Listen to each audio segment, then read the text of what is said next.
and decide not to. And the timing should have been good because we were clear there on Yeah, the other. I don't.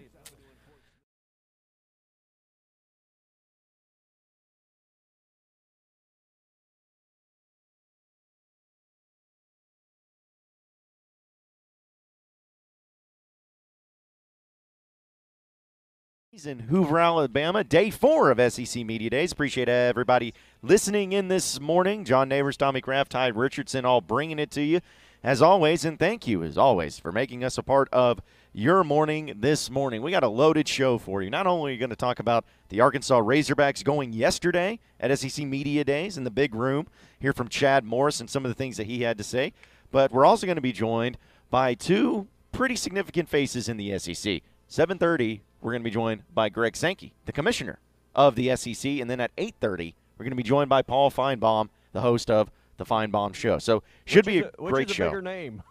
Who do you think has more power? Well, the commissioner has more power.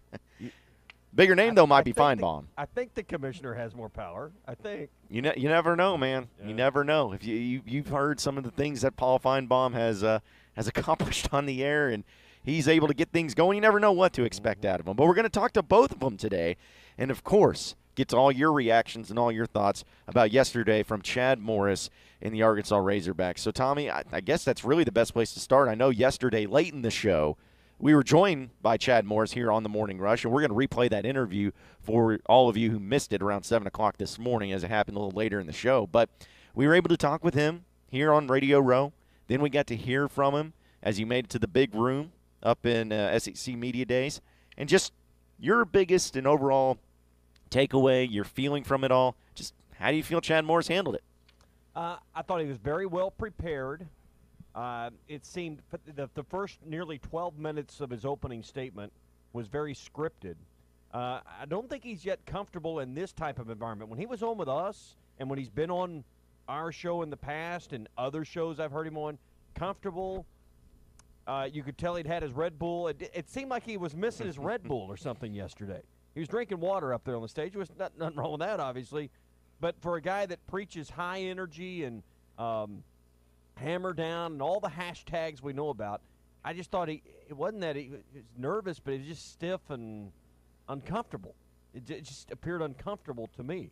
And then once he got into the Q&A, I thought it loosened up a little bit. But he spent about, as we all – if we watched it or heard it here on the radio, first 12 minutes or so just basically going kind of through a quasi-depth chart or talking about position groups. And I thought that was his way of maybe getting a little more comfortable in that environment with the bright lights and you're looking out there and it's just a sea of laptops out there. Well, and that's really what I was looking for too, Tommy, and to you yesterday when we were discussing it. I was saying I wanted to see his body language. I wanted to see his tone. I wanted to see just his overall feeling as he approaches the big room. Because, last year you kind of got the same vibe, but you could have chalked it up last year to the fact that, hey, this is the first time Chad Morris has ever done anything like this and speaking into a microphone in front of a ton of people. So it can be a little overwhelming if you've never done it before. At least I would think it would be pretty overwhelming if you've never been in that situation before. But now after a year, it was going to be how does he handle it in year 2?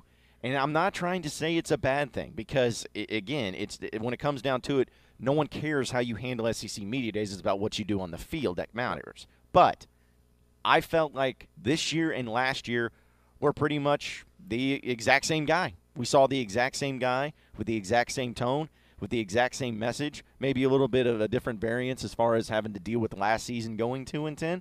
And, again, I'm not saying that's a bad thing, but we just saw – the same guy last year where it wasn't hot, it wasn't cold, wasn't good, wasn't bad. It was just there. Yeah. That's all it was. I think the way, very,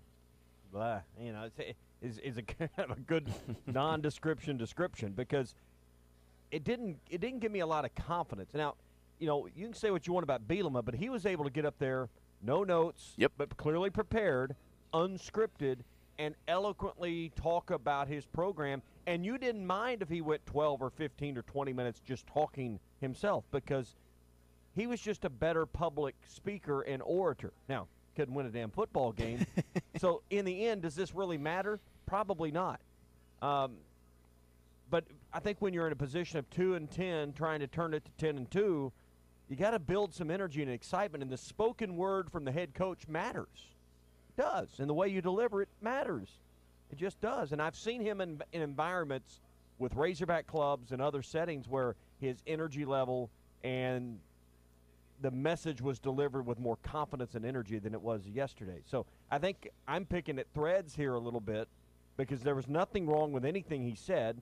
I would have just liked to have left a little more energized if you're a fan of the program, if you're looking for hope to get to a bowl game this year, if you're looking for hope for a drastic improvement. I don't know that I left with that from yesterday, but in the end, I guess that's okay too. Yeah, because again, it's going to come down to what he does on the field. And if he does really well on the field this year, and say if he goes to a bowl game or something, I don't think anyone's going to come out, well, yeah, that was great, but God, do you remember that performance at SEC Media Days, though? Yeah. I mean, no one's going to care. I mean, no one's going to give a rip. But it's just right now in the moment, that's what people are wondering about, and that's what people are seeing, is they're seeing Chad Morris step up there in front of everybody and have to deliver his own little State of the Union, if you will, of what the program is, acknowledging the failures from last season, and also acknowledging how it's going to get fixed. And so, the way he handles it, I'm starting to wonder, Tommy, maybe it's just this personality that we're just going to have to get used to. I mean, I know that may not be something that people want to hear because they want to see some fire. They want to see something different because obviously going 2-10 last year, you want to see a difference in approach and maybe some personality. But I'm just starting to wonder if maybe this is just win or lose, come hell or high water. This is the Chad Morris we're going to have to just deal with year in and year out in the media when he handles himself in front of the press. You think that's it? Because we've seen differently. We have seen differently when he's delivered in other settings. So yeah. I don't know. I think the SEC Media Days, when you're new to it and you're walking in knowing, I haven't won one of these games in this league yet, it's hard to get up there and transfer a lot of confidence.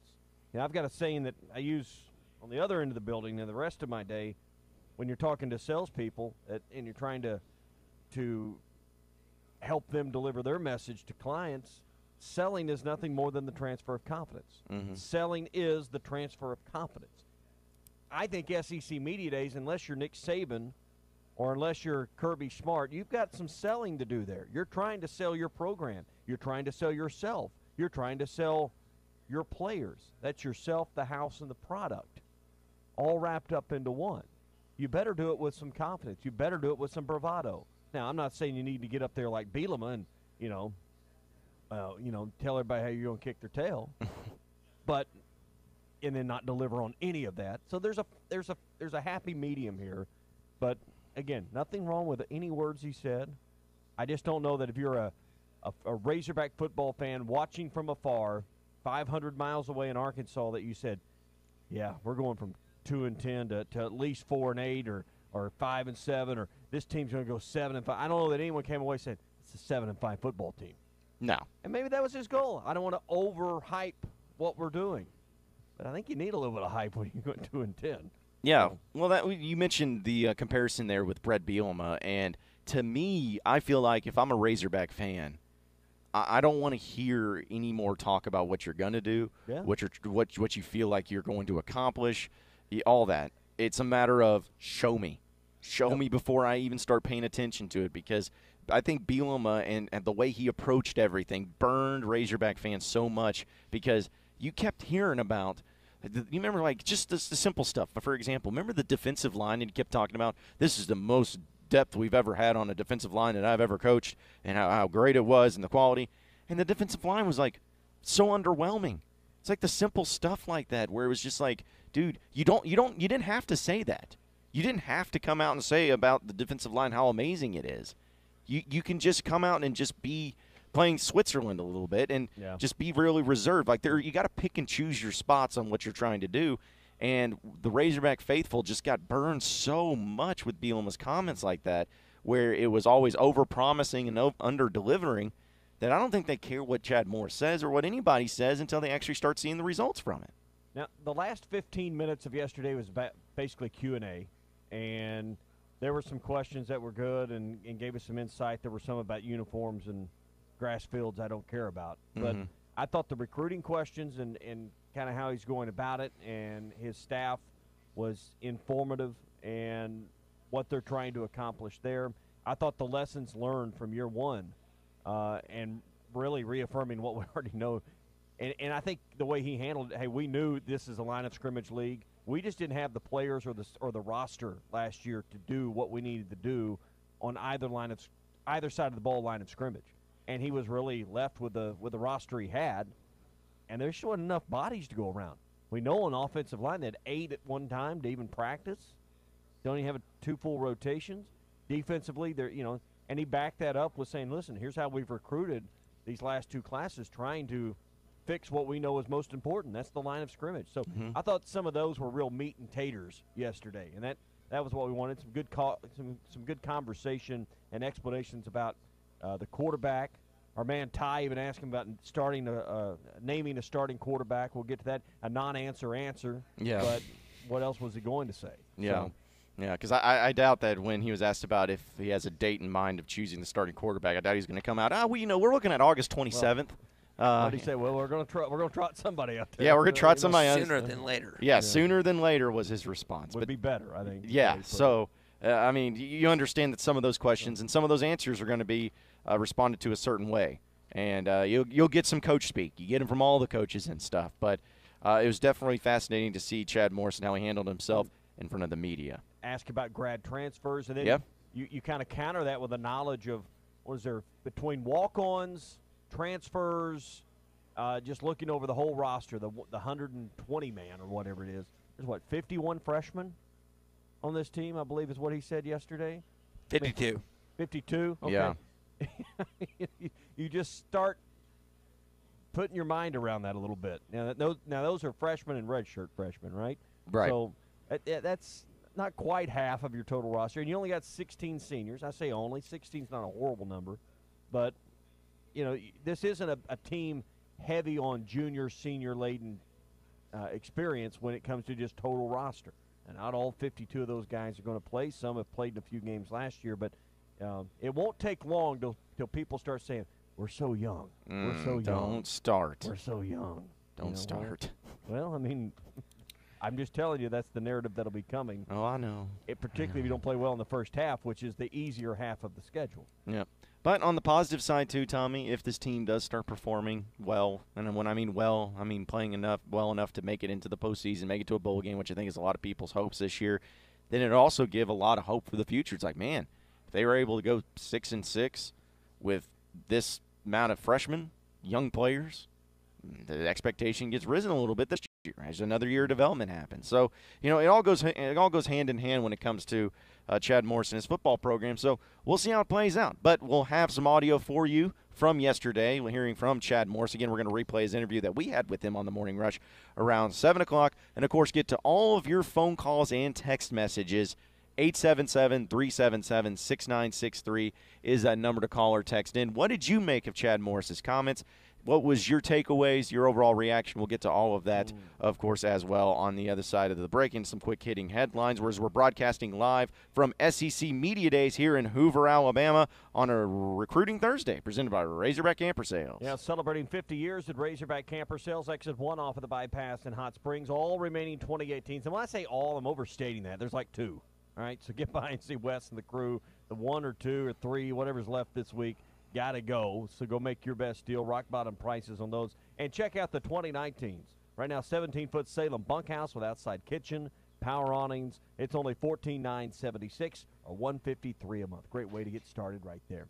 Hey, celebrating 50 great years, Razorback Camper Sales, exit 1 off of the bypass in Hot Springs, and always online at RazorbackCamperSales.com.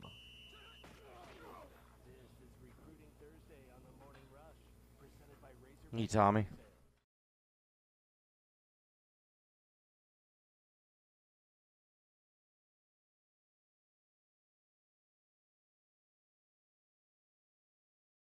Two emails for them. Oh, I don't know anything about it. Okay. Well, she texted me yesterday. I just wanted to give you the update on it. When are these liners? What are these liners for? She has them as our Morning Rush toss to local break liners throughout the show. So, like this thing that's about to come up and play, it's going to say, listening to the Morning Rush presented by Supercuts and has a tagline to it. Okay. Like every break? 2 breaks an hour Okay. Every day of the week? every day of the week. Go find out how much we sold that for.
Welcome back into the Morning Rush, broadcasting live from SEC Media Days here in Hoover, Alabama. Going to get to some quick hitting headlines that are presented by Williams Tractor. Yeah, they're in Fayetteville. Bobcat of Northwest Arkansas is in Rogers. Big Dog Mowers have you covered and able to do the job with an industry-leading 7-year limited warranty. Big Dog will take care of you and everything with a great price starting at $23.99 or 0% financing for 48 months and zero down with approved credit. Have that perfect lawn you've always been looking for with Williams Tractor in Fayetteville and Bobcat of Northwest Arkansas in Rogers. Some of the quick-hitting headlines, of course, came from Chad Morris yesterday. Well, I know that he talked about some of the uniform changes and moving to the natural grass, some stuff that were just small scale. But the thing that I thought was kind of interesting was the fact that he moved Dalton Hyatt, the quarterback, to wide receiver. So, I mean, Tommy, it more and more from the quarterback room last year is gone. It's incredible how this has gone. It's gone, but it was really an opportunity for Dalton Hyatt to play and get on the field at quarterback. It's like a 0% chance. I mean, it would have been, like a John Rutledge deal. There had to be like 4 injuries in one half of football. I mean, it wasn't going to happen. So if you're a football player, you want to play football. If I can't play quarterback, find me a place I can play. So kind of understand why I don't know that this is a move of necessity. I don't look at wide receiver and say, boy, they need some more bodies over there. This isn't like offensive line last year. So imagine this is just a young man that, find me a place to put me in, coach. Find me a place to play.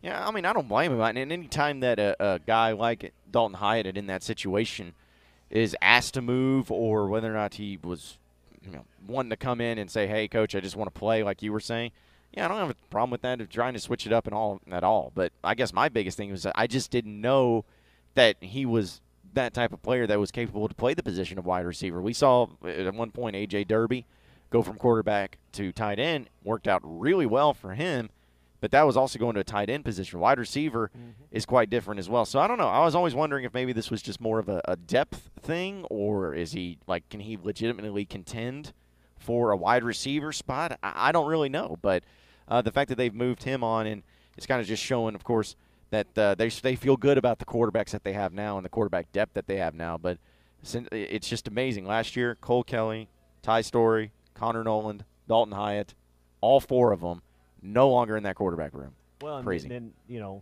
John Stephen Jones is a name that keeps coming up as a guy that I wonder how much he'll get to play.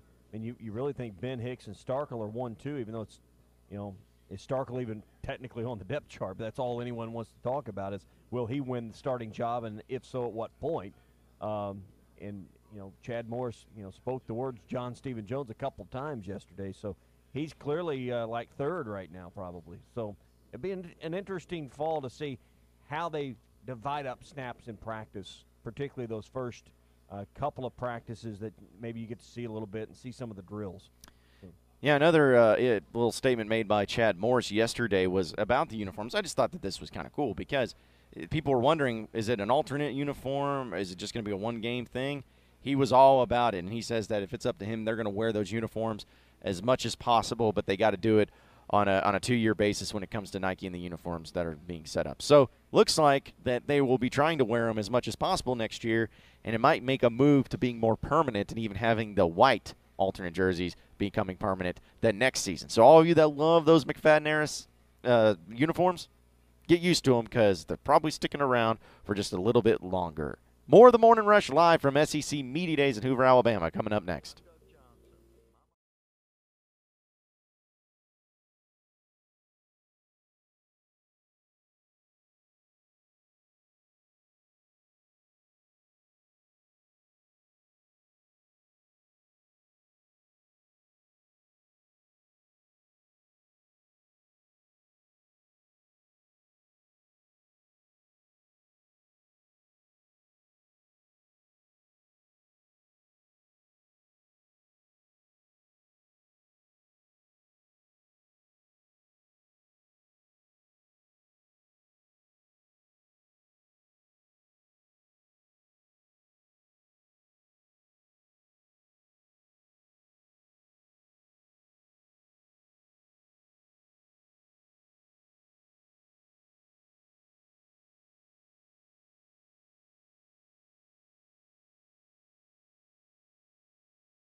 Welcome back into the Morning Rush, broadcasting live from SEC Media Days here in Hoover, Alabama. We're brought to you by Crabtree RV. They're at exit 13 off of I-40, right next door to the Cracker Barrel in Alma. That's where you'll find Crabtree RV. And right now, grill it, and chill it. They're giving away charbroil grills. They're giving away Yeti coolers, and they're giving away Craftsman 2-drill sets. So stop in and see them and get all the details from Lee J and the gang on how you can win some of these great prizes during the month of July. It's all at Crabtree RV in Alma, where your family's dreams come true. Tommy, I know that there was a lot of things that Chad Morris discussed yesterday, but what were your thoughts on his feelings on natural grass? Because that seemed to be the comment that most people were discussing as far as where the passion came into and the energy about a particular question. It was certainly one of his more passionate responses to his questioning yesterday at Media Day. I think football should be played on natural grass when you live in a climate and an environment where you can keep a field looking good, you know. Mm-hmm. And Arkansas is a wonderful – I mean, everybody sees probably the baseball field more than anything. That thing looks pristine year-round, it seems like. So I just know what it's looked like in the past. During the Houston Nutt era, they had grass, and, you know, it's gone back and forth. So this isn't like some great break with long-standing tradition. That thing has been everything from like that AstroTurf you used to put over, like putting it over the top of a parking lot, to field turf, to grass. It's been back and forth several times in my lifetime. So I like to move back to natural grass. I'm with him. There's nothing better than a fresh cut, well painted, well manicured football field on natural grass. Well, and it's also the fact of, when I believe it was Grant Cook, former offensive lineman, texted in, we were originally talking about, saying the reason they originally went to turf under Bobby Petrino is that Bobby Petrino said turf is faster. You move faster on turf, which, to me, I feel like Chad Morris wanting to go, left lane, hammer down fast, I feel like he'd want to be on turf if that's true, that you actually have more speed or there is more speed on turf. But I've always been interested about the dynamic of what coaches prefer. I always like natural grass just because, like you, all the reasons you mentioned, but I'm not the one playing on it either. Right, and we've seen Arkansas have a rash of foot injuries. Now, I don't know that the field turf has anything to do with it. Could be the shoes, could have been the weight training, could have been the weights some of these guys were playing at. I don't know. I just know Arkansas seemed to have had an inordinate amount of foot injuries in the Bielema era.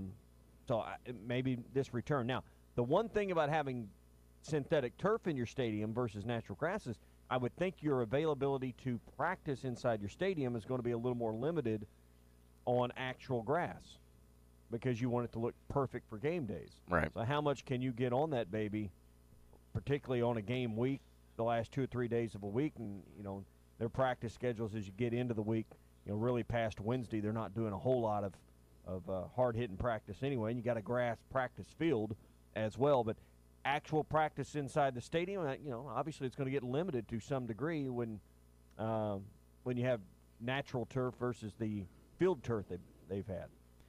Yeah, and I think that when it comes to the fans, too, I think fans also enjoy natural grass. Turf looks better, I think, as far as the color of it all, but natural grass, it looks more natural. Exactly. Yeah. And I think even Chad Moore said, hey, we're in the natural state. That's what Arkansas is called. So basically started with that. So, yeah. Yeah.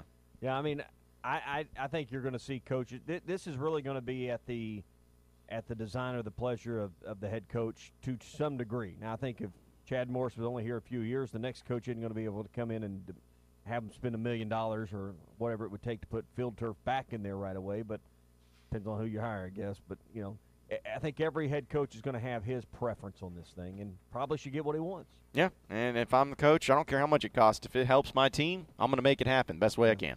Hey, if you're looking for a new place to call home, check out TrinityMultifamily.com. You can use their easy search tool. It's right there online. Put in the number of bedrooms, baths, kind of what you're looking for and where you're looking for it at. And it'll show you what's available with all of the properties they manage, over 20,000 units in 15 different states. So whether you're moving across town, across the state, or across the country, Trinity Multifamily can help you. 479-452-1817 or online at TrinityMultifamily.com. Back with more SEC Media Days on the Morning Rush next.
One of the things that he mentioned, Tommy, was climbing out of the hole and out of this ditch that has been dug for the Razorback football program and how he is going to go about it. And here's what he had to say on it. As you go through it and you're living the moment, you reflect back on your experiences and what got you through those tough times. And one, being confident, knowing who you are, and knowing that to remain consistent and be consistent in your message and don't waver because you want to build something to last. And so, yes, a lot went into reflecting back and saying, okay, this is the way we handle these situations. This is what got us out of building that program the first time we went through it or the second time we went through it.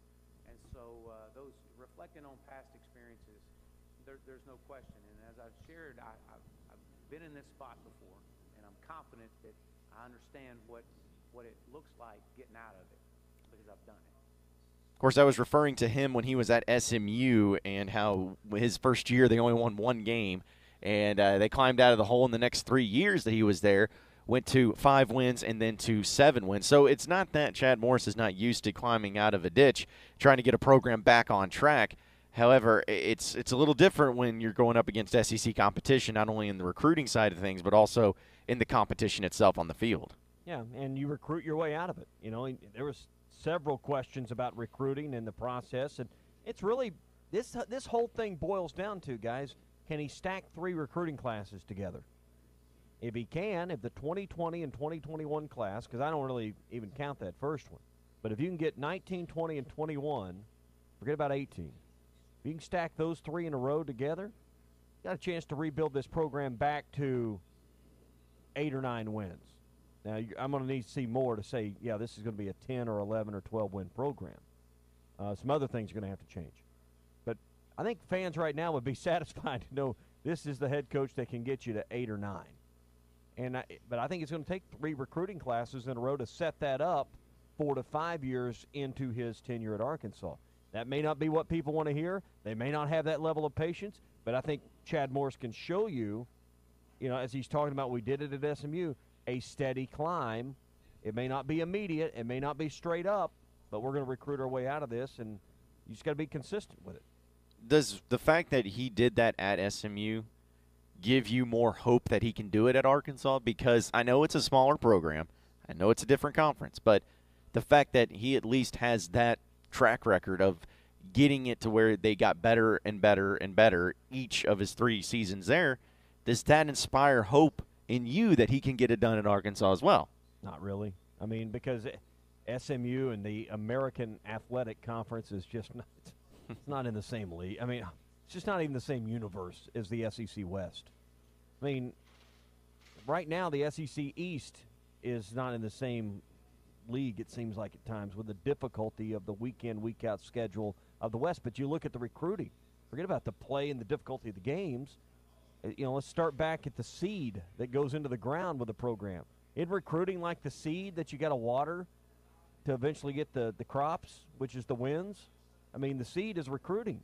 And, it's just difficult because we see these recruiting rankings where Arkansas is 23rd in the country, makes a great giant leap last year, and what was 6th in the division or whatever. Mm-hmm.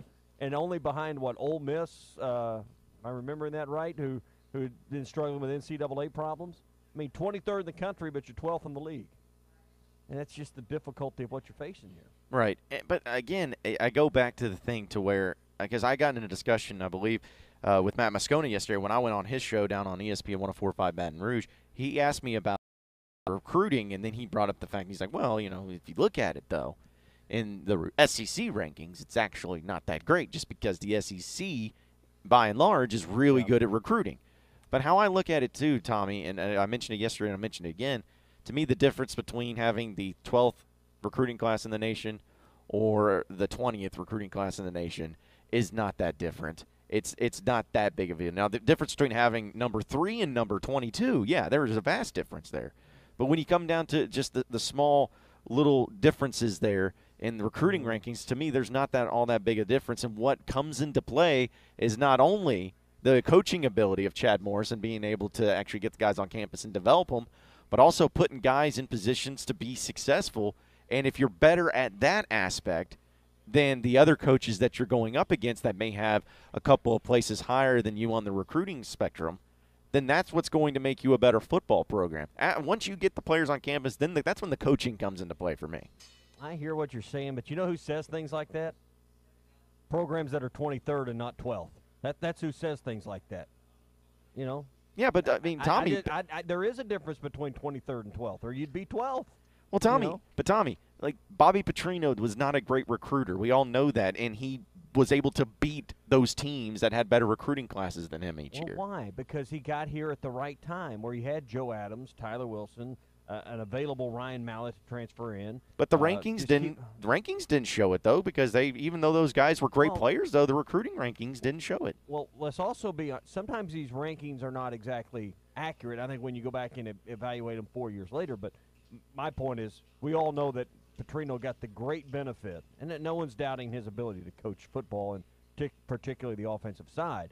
But he got here at the right time with one of the best in-state groups of talent over a couple-year period we've seen in 20 years. I don't know. So one of the recruiting experts, maybe Richard could put a number on that for us. But there was quite a haul from in our state that came to his program that was a big part of the turnaround, and a lot of those guys played for at least some amount of time in the NFL.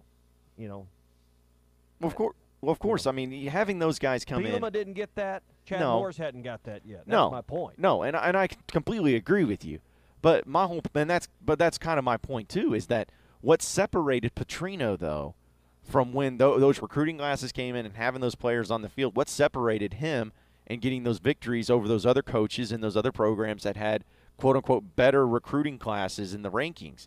It was when his coaching came into play. It was his distinct way he was able to call a game on the offensive side, the way that he was able to construct a drive. I mean, those were the small little things that not necessarily get thought about as much because we don't know the intricacies of what the coaches do and how much it goes into it because we're not there in the rooms and the training sessions and all of that. But what's made Bobby Petrino different is that he was able to be a better coach and a better play caller, better developer and all of that than the coaches that he went up against that had a lot of talent too. I agree, but it sounded like the way you were starting that, like Bobby Petrino just out-recruited everybody. Like Bobby Petrino was this great dynamic recruiter, and when he walked in the living room, it was just over, But it wasn't. But exactly. My point is. So he was a better coach. He had the great fortune of having. But great coach or not, you still got to have talent, right? Yes. Yes, you do. And that's just the point I'm trying to get at is Petrino had really talented players on his roster.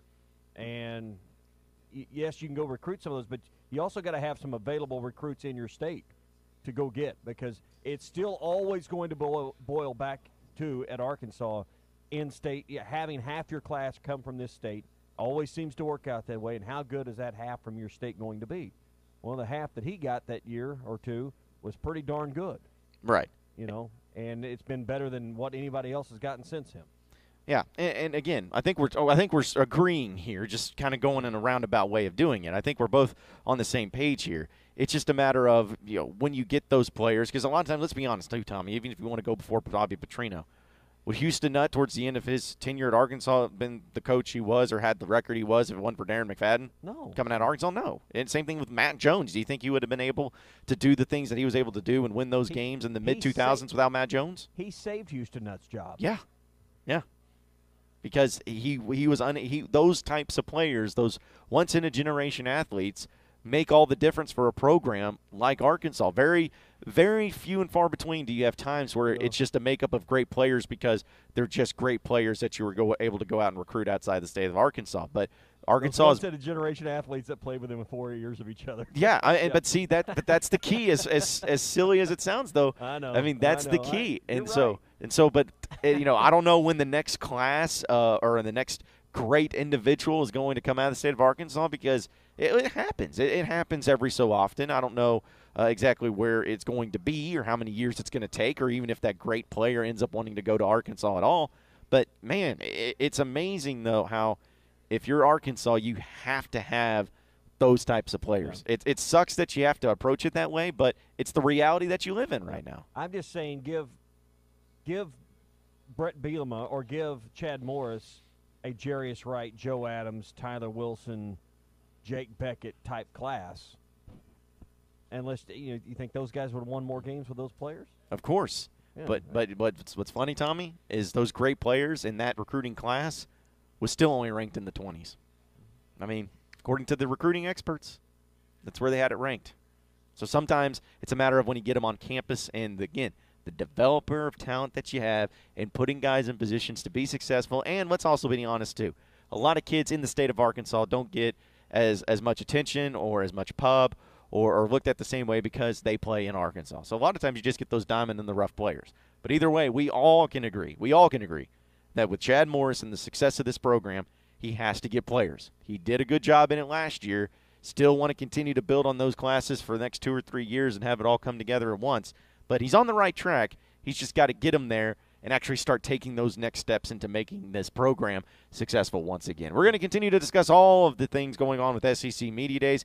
Get to your phone calls and your reactions. 877-377-6963 is the number to call or text in. I know we're getting a lot of people texting in. We'll get to those text messages. What did you feel about Chad Morris and his performance, I will call it, at SEC Media Days yesterday? We'll get to all that and a lot more live from SEC Media Days here in Hoover, Alabama. The Morning Rush brought to you by Brent Higgins Trucking. If you've experienced transporting frozen and refrigerated goods and you want to be a part of a trucking family with insurance and be home every week, contact Brent Higgins Trucking because they're looking for people just like you. They've been doing it since 1997. They're in Mulberry, and they proudly deliver to and from various areas of the United States, including but not limited to Oklahoma, Texas, Louisiana, and Mississippi. Brent Higgins Trucking, well, you're a name, not just a number. Call them at 479-997-2366. That's 997-2366. Or online at BrentHigginsTrucking.com.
anniversary.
Welcome back into the Morning Rush, broadcasting live from SEC Media Days here in Hoover, Alabama. All thanks to Randall Ford, 5500 Rogers Avenue in Fort Smith, the fourth oldest Ford dealership in America, and Bud Light. Really appreciate them making it possible for us to give you wall-to-wall coverage of SEC Media Days here in Hoover, Alabama. We have a few people that are texting into our text line, 877-377-6963. And this comes from the 479. It says, is that the only way for Arkansas to ever see success? A bunch of diamonds in the rough in the state, or does every other program have to whiff on their recruiting as well? I think that's kind of fascinating because we were talking about that in the previous segment, but I guess I don't see it as just that's the only way Arkansas can have success is if they just get some diamonds in the rough. No, I think Chad Morris is showing us another path. I mean, he's went to Texas, and there's, 11 commitments right now for the 2020 class, and 8 of those 11 are from the state of Texas. That's what Arkansas has got to get back to, is going and getting players from Texas. Now, one problem Arkansas has got for 2020 to this point, far from over here as we talk about it on a Recruiting Thursday from SEC Media Days, you got to get more 4-star players. Right now, of those 11, only 2 are 4-star qualified. The rest are 3-stars. Now, it doesn't mean they can't be coached up to being 4-star players. But if you want to have classes that excite people, energize people, make you feel you're headed certainly in the right direction, that's the way to go. But, guys, I think the fact that Chad Morris has shown you Texas is the path. We've known it for years. He's executing and making that happen down there. Is a pretty good sign that you're on your way. The problem is, as fans, we all want it to happen yesterday, not wait a season or two. And the reality is, it's going to take the 19, 20, and 21 classes getting in here into their system before we can probably start seeing the dividends of this.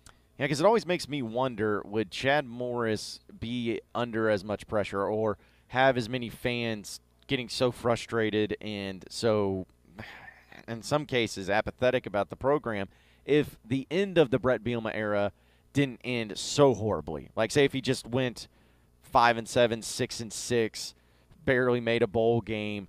Do you feel like if it ended where it wasn't just so embarrassing for Razorback fans towards the end of that season, would fans feel a little differently about Chad Morris in the program right now? Because to me, it just seems like it's not just last year under Chad Morris. It's just been the past few years where it's just been a dumpster fire. Oh, you're exactly right. This is a cumulative build-up response by the fan base based on the way it's been pretty consistently since 13. I mean, you had what was one of your better, I guess, seasons. You had a bowl win over Texas, and I think it's the fact that you beat Texas. If that had been anybody else in the Big 12 that signed that game, if you'd have beaten Oklahoma State or just pick TCU or just pick another school, would you have been as excited about a 7-win year? No. No. I mean, it's the fact that you beat Texas that added some energy, and that's, remember when the contract and really things really started to go downhill quickly following that bowl win. So, there's just a lot of things that happened over the last 2 or 3 years, but really for the fans, you've been suffering since you saw what greatness could be in 10 and 11 when you won, 21 ball games or whatever it was in 2 years. So that's what we all want a taste of again. That's all we want. Yeah. Just want our fix, man. We just want our fix. You want to get to the point to where it will be relevant. Right, and you got to the point, too, that you mentioned those 2 years, too. that just showed the Razorback fans like, hey, it can be done, especially in the SEC West, where it was as good as it's ever been those years that Bobby Petrino was the coach. Those 2 years prove that Arkansas can win in this league with the right coach and the right players. So I think a lot of Razorback fans are also seeing that as an example of like, hey, it can work. It can happen. It's not that Arkansas is completely inept of a program to where they can't get to that point. It's just a matter of getting the right coach in place to get them back to that point. Yeah. And listen, Bielema's style I never thought was going to be a great fit for what high school football is played in this state. And it turned out to be, that was the truth. And he couldn't get linemen to come, and that was really his undoing at that point, is the fact that his offensive linemen were, when we see the product on the field, I don't need to go into that, but that was really his undoing in the end. Yep, So. yep, and that's what's been holding Chad Morris back more so than anything, but he's taking the right strides in recruiting to get out of this hole, but can he continue to build on it and improve on it on the field? The results are all that Razorback fans matter at this point in time. On the other side of the break, we're going to replay our interview from Chad Morris yesterday on the Morning Rush. A lot of you did not get to listen to it, so we'll make sure we play it back for you in the next segment. Morning Rush, live from SEC Media Days in Hoover, Alabama. Sometimes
One hour down, 2 hours to go. Appreciate everybody listening in on this beautiful day here in the great state of Alabama as we are broadcasting live from SEC Media Days here in Hoover on Radio Row. John Neighbors, Tommy Kraft, Ty Richardson. What are you laughing about? You sound like John L. when you say it that way, just because we're so used to you saying from the great state of Arkansas. But when you I say, know. It sounds like it's something John L. said once. Yeah, but I want to do a little plug and place. You know what I'm saying? I- I'm trying to pay respect to the state that's been very accommodating of us as we have come here and doing live shows from Radio Row. I'm just trying to be accommodating, Tom. I get you. It's not often that we broadcast outside of the borders of the great state of Arkansas, but you are in the state of Alabama this morning. That's right. But now that you do mention it, maybe I need to stop saying that. Maybe I need to stop saying that because John L. Smith, he was kind of notorious for that. This is the state of Alabama program. I don't want to get to the same point that he was at. But either way,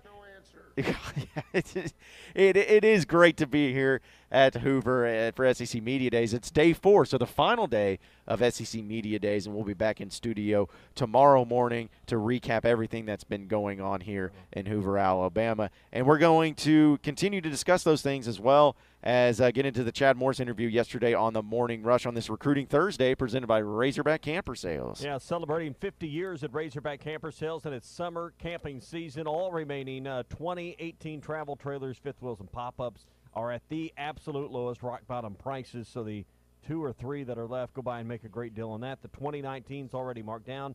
17-foot Salem bunkhouse travel trailers, everything you need right now, just $153 a month. So go by and make a great deal at Razorback Camper Sales. Hey, they're celebrating 50 years. Razorback Camper Sales, exit 1 off of the bypass in Hot Springs. So yesterday, late in the show, around 8:35 or so, Chad Morris came down to Radio Row and was able to join us for a one-on-one interview. And a lot of you did not get to listen to it because it was so late in the show, and a few of you were asking us about it to see if we could replay that. So we're going to do that now for you. Yesterday, myself and Tommy both got to sit down with Chad Morris, get a little one-on-one interview on the Morning Rush. Chad Morris, Coach, you were in this position a year ago, and now you're back after it again. How's it feel? Well, excited to be back. Well, that is hot. Excited to bring 3 young men back it'll work. that are extremely hungry, excited. It's not terrible. I gotta figure out how to get Yeah, it's not shirts terrible, like but got you on can today. tell there's some That's what I should some be wearing hotness to today. it.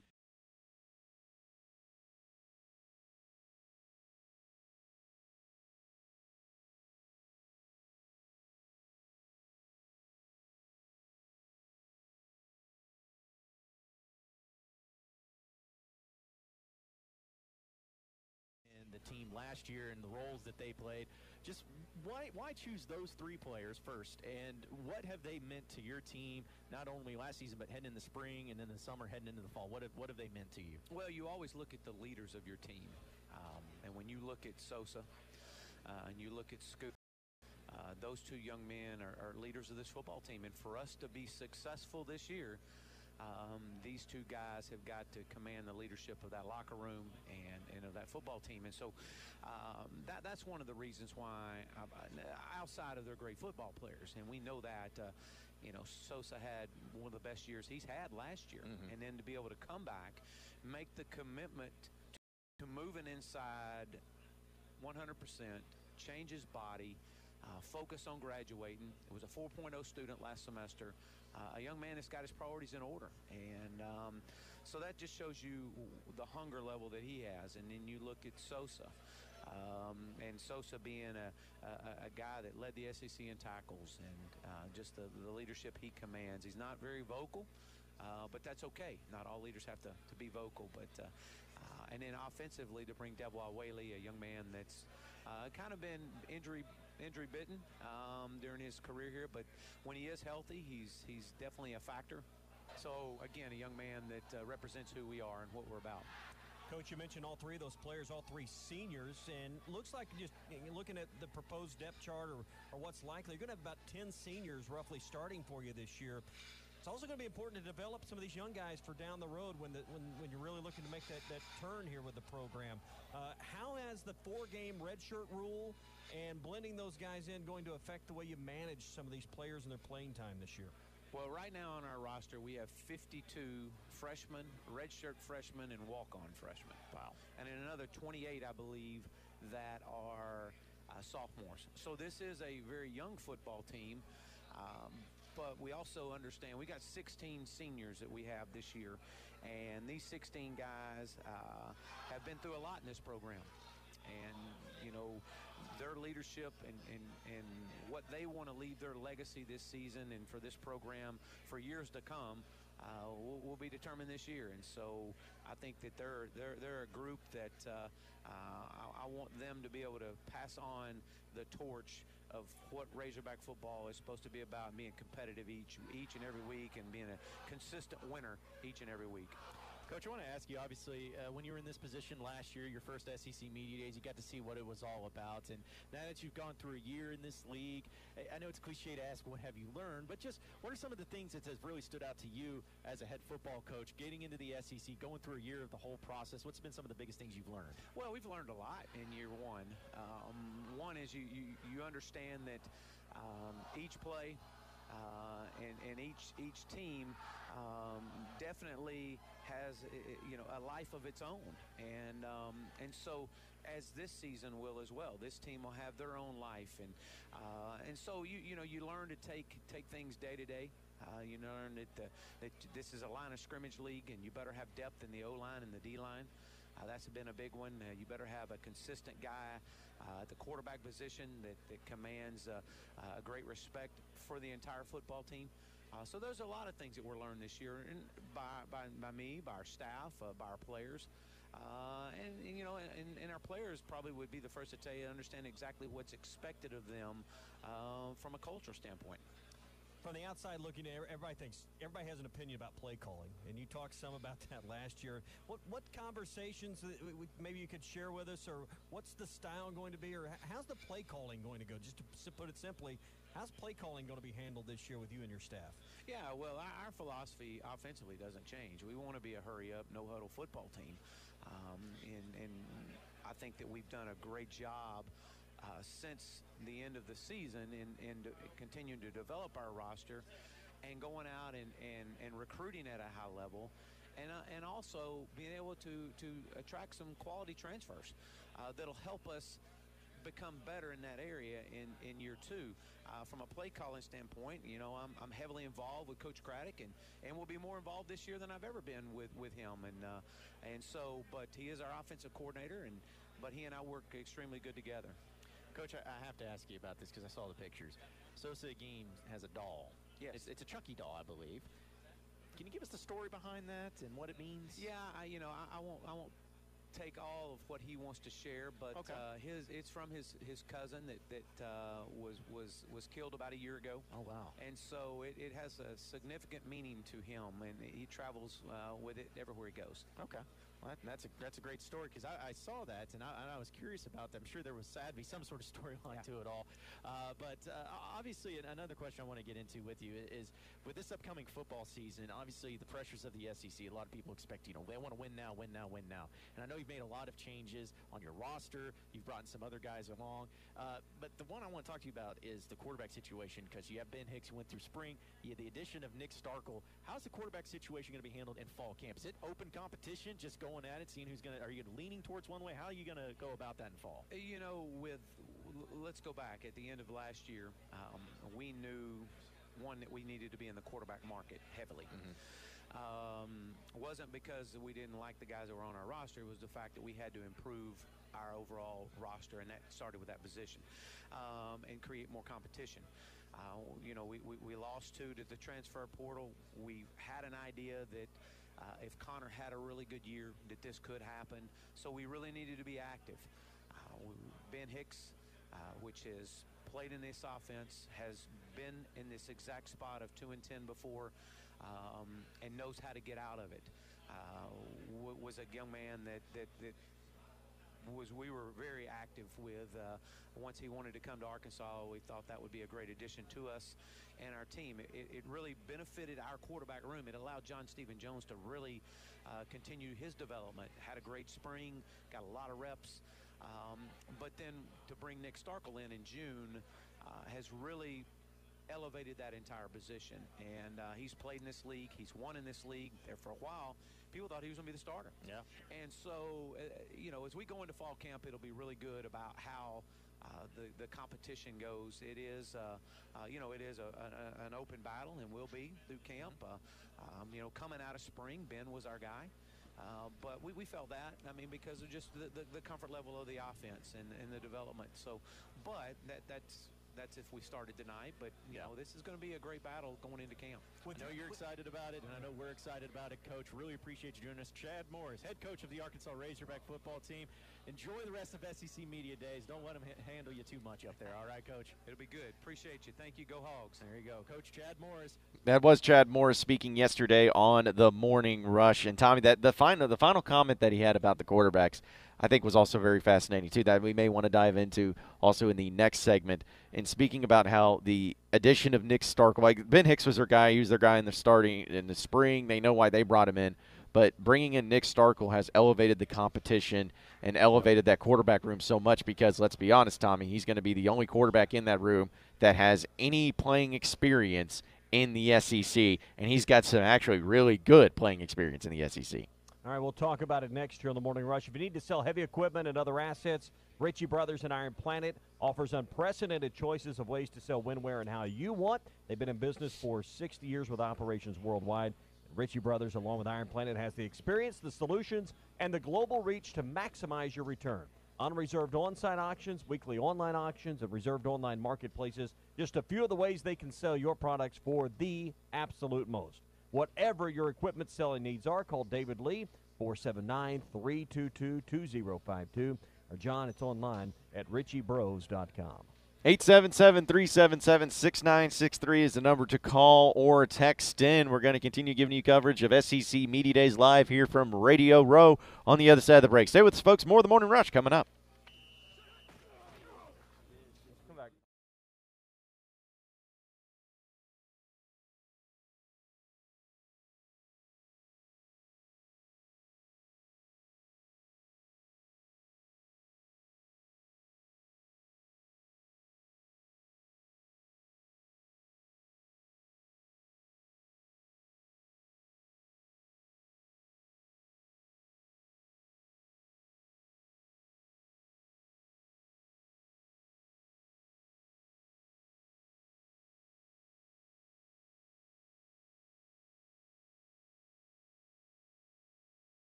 Welcome back into the Morning Rush, broadcasting live from SEC Media Days here in Hoover, Alabama. We are brought to you by Williams Tractor. Yeah, they're in Fayetteville. Bobcat of Northwest Arkansas is in Rogers. Big Dog Mowers have you covered and able to do the job with an industry-leading 7-year limited warranty, and Big Dog will take care of you with a great price, just $23.99 or 0% for 48 months, and nothing down with your approved credit. All the details await you. Williams Tractor in Fayetteville and Bobcat of Arkansas in Rogers.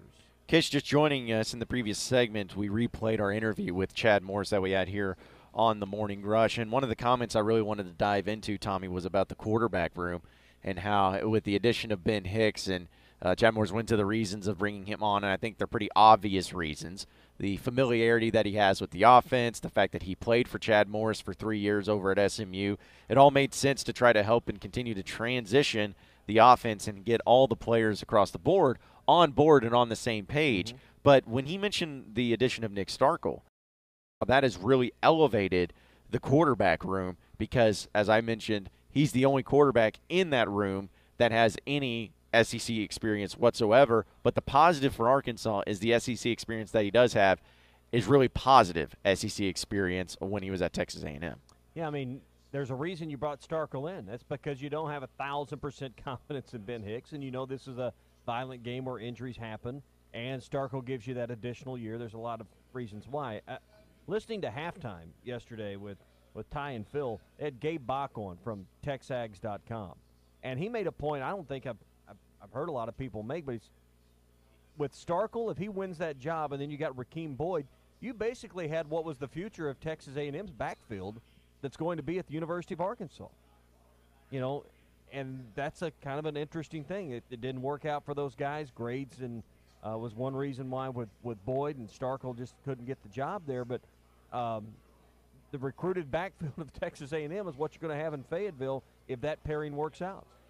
Yeah, because, you know, the thing, just to give everybody an idea of what Nick Starkel has as far as stats go, when he has a Texas A&M, in 2017 he completed 60% of his passes, threw for 1,800 yards, 14 touchdowns, and 6 interceptions, which that alone right there is better than anything Arkansas had in the quarterback room last year. So you immediately get the upgrade there.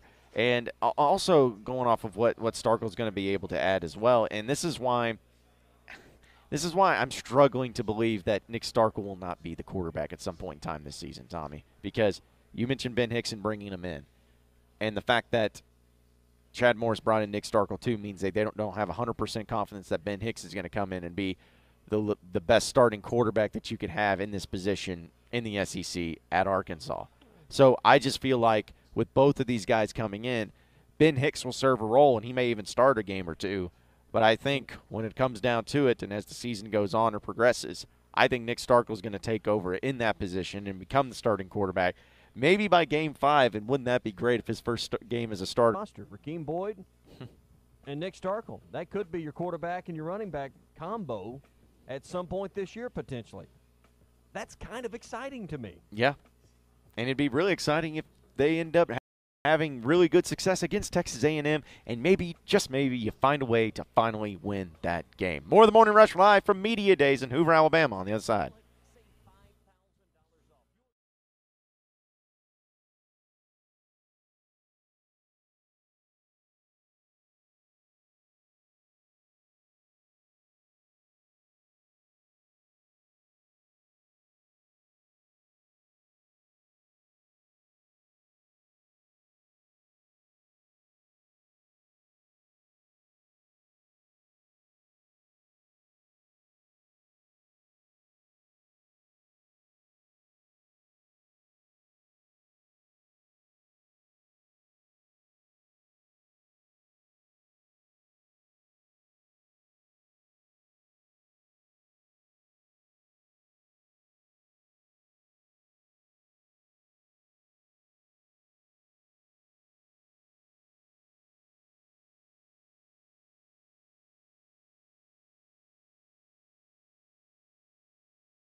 Welcome back into the Morning Rush, broadcasting live from SEC Media Days here in Hoover, Alabama. Hey, for over 80 years, Rhodes Chevrolet has been a name that you can trust. Rhodes has always been dependable in the car buying and car owning experience. From the time you walk into the showroom, you are treated like family, part of the family-owned dealership and service that is able to not only serve the River Valley for over 8 decades, but also is going to be there to help you find your next dependable vehicle. And you can do that today. Just head over to 2800 Alma Highway in Van Buren or visit RhodesChevy.com. Dependable since 1934, that's Rhodes Chevrolet. Just here in about 5 or so minutes, we're going to be joined by the commissioner of the SEC, Greg Sankey. Really looking forward to that, Tommy. And I know that you'll have some questions for him and just maybe more of the officiating side of everything. And I'm not just saying that to be funny, but that was something that he really hammered a lot in his opening statement of SEC Media Days, was talking about officiating. What, about a third of his time he spent on that? Yeah. Because he spent a third of his time on it because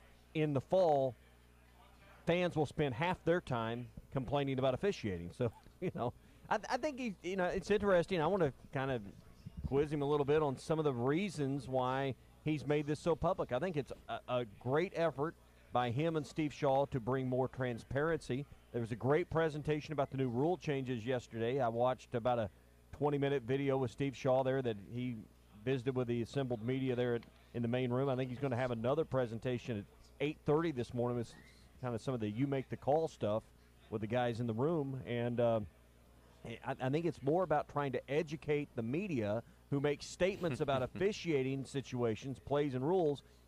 And too often, people in the media make these bold statements, and then they're wrong. Either wrong about the rule, wrong about the mechanic, wrong about everything, and that just makes the general public misinformed. I think it's about getting the public a little more informed. They're still not going to like officials. They're still not going to like decisions made when it goes against their team, but maybe, just maybe, they'll have a little more understanding of what's going on here. Well, because I think that's the most important thing that they're trying to accomplish. They're trying to accomplish communication and transparency in everything that they do. And I think that the better educated that people are across the board when it comes to, especially officiating, because like you mentioned, people on social media, they'll just come right out and start hammering officials, hammering the SEC, and this is just the poor officiating in the SEC, when it's most of the case they don't even know what the rules are. And it may have been the right call, but just because it felt not only – and it doesn't even have to go against their team, Tommy. In some cases, it just goes against their quote-unquote enjoyment of the game. They felt like a call took away from their enjoyment or what they felt like the game was turning into, and so they have a problem with it there. And I feel like that's the main thing, is just to keep everybody calm and an understanding that, you know what, these guys are professionals. They're not there because they're terrible officials. They're not in those places because they're bad officials. They're there because they're good officials, and you have to help people understand why the rules and why the calls are made the way they are, because the more you're educated about that, the more you'll understand the game and the more you can enjoy the game instead of just getting all fired up about officials. Go to the SEC officiating Twitter feed and look at the video that Steve Shaw did yesterday in the main room, and then really watch there's some good rule change stuff, and if a player gets a third targeting call this year, they're going to miss the rest of that game and all of the next game. There's a progressive penalty this year. There's some things you really need to know as fans, and maybe we'll talk about them more as we lead up to the season, but there's some really great explanation and video on the targeting. Maybe we'll get into that at some point, but people don't understand targeting. They like it when it helps their team. They hate it when it goes against their corner or their linebacker. But there is some interesting stuff on there about targeting calls that I think you'd all be better fans if we understood and watched it and really tried to learn while it's not in the season, while we got our heads on straight. Hey, Get By Hardee's. John or I, one of us is going to be over there tomorrow at the Phoenix Avenue location.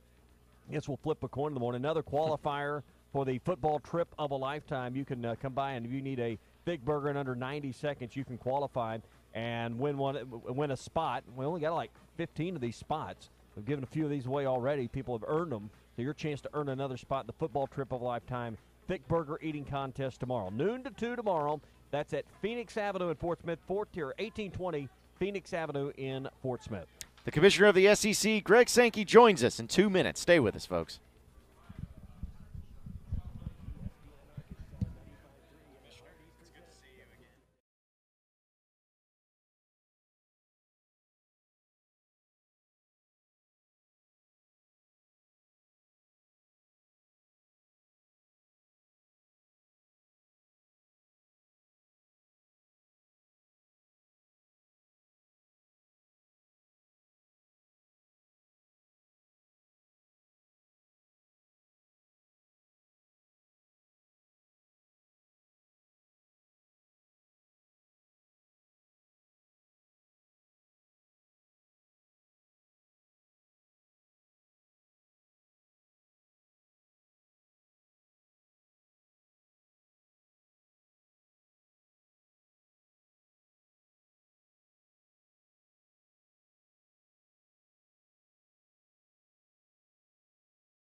Seen live from SEC Media Days here in Hoover, Alabama on a Recruiting Thursday presented by Razorback Camper Sales. Yeah, celebrating 50 years at Razorback Camper Sales, and it's summer camping season right now.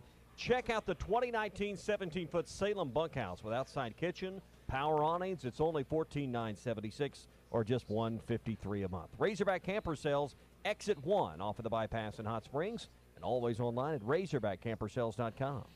Right now we are joined by the commissioner of the Southeastern Conference, Greg Sankey, who I'm sure it's been a very long week for you. I know it's been a long week for us, but appreciate you joining us. It's good to be here. So there's a lot of things that we want to get into with you, and obviously a lot of the statements you made in your opening statement, a lot of the comments on it. But I want to start first off with the rotation of SEC Media Days that are going to be happening here in the coming years. I'm sure you've been asked about it a lot, but going to be back in Atlanta next year, Nashville the next year, people were concerned saying, oh, what does this mean? It's the end of Hoover and all that. But first off, what went into the decision-making and deciding to do a rotation, and what does the future beyond that look like? We'll be back in Hoover at some point in time.